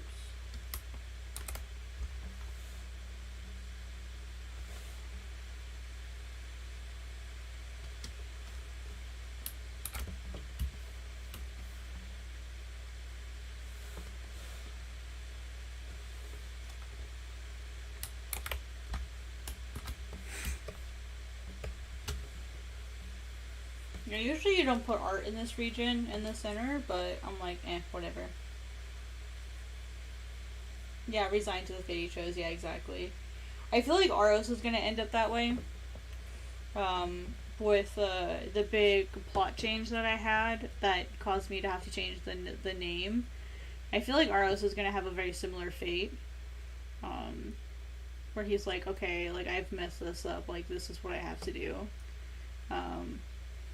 So I'm actually still writing the ending. Trying to like, because I've got like two different possibilities. I'm trying to figure out like which one makes more sense for him, like which one he would actually choose. And then like, because there's like which one would he choose if he could choose how it ended. But see, sometimes the characters don't get to choose how it ends. So I'm kind of wondering if I want to take that decision away from him or if I want to let him choose what, you know what I mean? So there's like a couple different possibilities at the end. Fale though, she doesn't get to choose, unfortunately. In a way, well, kind of, sort of. She doesn't really get to choose. She's kind of given two really crappy options, and she has to pick one. So she's not happy with either of it, any of it. But she does what she can with what she has.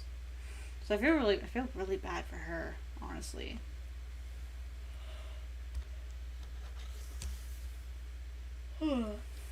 And then Ak, he doesn't get the ending he wants either. Actually, does anyone get the ending they want? I don't think so. I don't think anyone gets the ending they want in this story. Now that I think about it, I think that's part of what I want to do though. Like, there's fate and then there's will, and it's more like yeah, the character wants what they want, but they don't always get what they want. Yeah, not usually. So I'm trying to like how like sad do I want to make this, or like how tragic do I want to make this, or like that kind of thing. Just trying to decide what would be best for the situation. But I mean, I'm pretty happy. I'm pretty happy with it so far. My betas seem really happy with it so far. I need to get it uploaded to YouTube so people can read the PDFs because March is here. So what I need to do is I need to get this exported and uploaded for my YouTube members. So,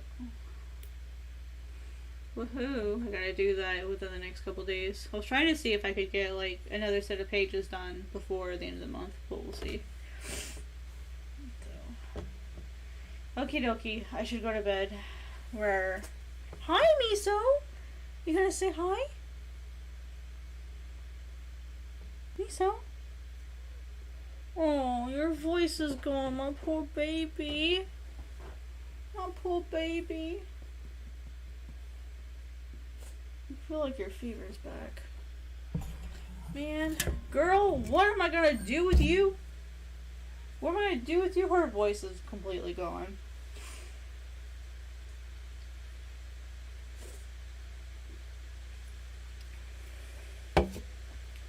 What to do with you, child?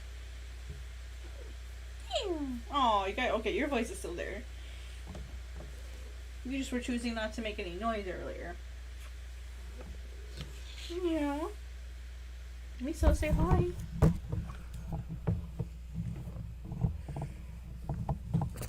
Oh, Jesus! She literally looked at the mic and sneezed. You silly. Gross. Thank you, Misa. Now I have to clean this.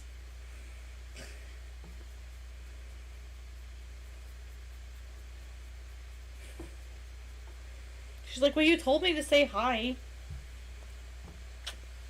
Yeah? Yeah? Let me see your face. Do I need to clean your face again? Miso. Let me see your face.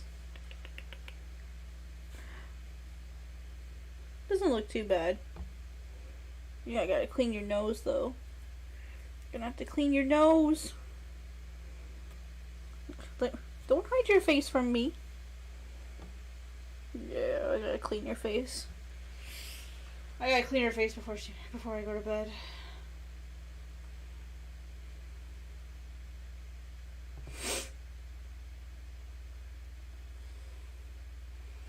She's got snot coming out her nose. She's got so much snot on her nose, it's disgusting.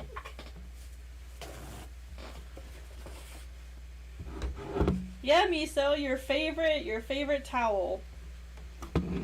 You absolutely love this thing.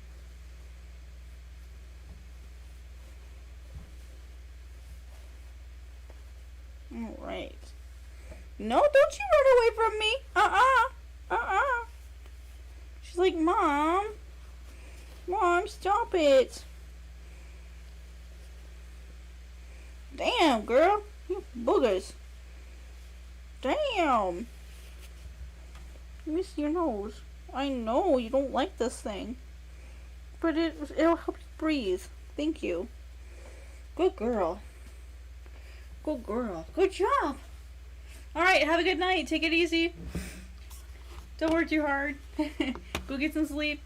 I'm gonna head off to bed myself, so take it easy. Alright, everyone, thank you so much for coming. We got a panel done today. Woo! But in our defense, it takes up like 2/3 of the page, so I will count that as good. Considering even goofing off, it took me about 4 hours. I mean, I'm not going to count the last 45 minutes because I've just been kind of yapping the entire time. So, 4 hours, got 2/3 of panel done. We're right on schedule. Usually a page takes me about 6 to 8 hours, so we're right on schedule. Yeah, so tomorrow I'll probably get these two done during my lunch. And hopefully, if all goes well, we'll be able to focus on the next page. If not, I'll just do these 2 panels tomorrow. So I'm definitely, now that we've got like way better internet, definitely going to be doing live streams more often. I just need to just sit down and do it and stop being a coward, because I keep thinking this isn't fun or interesting. So anyway, thank you all for coming. I really appreciate it, and I hope to see you guys again soon. Have a good night. I gotta find the button. Button, where is the button?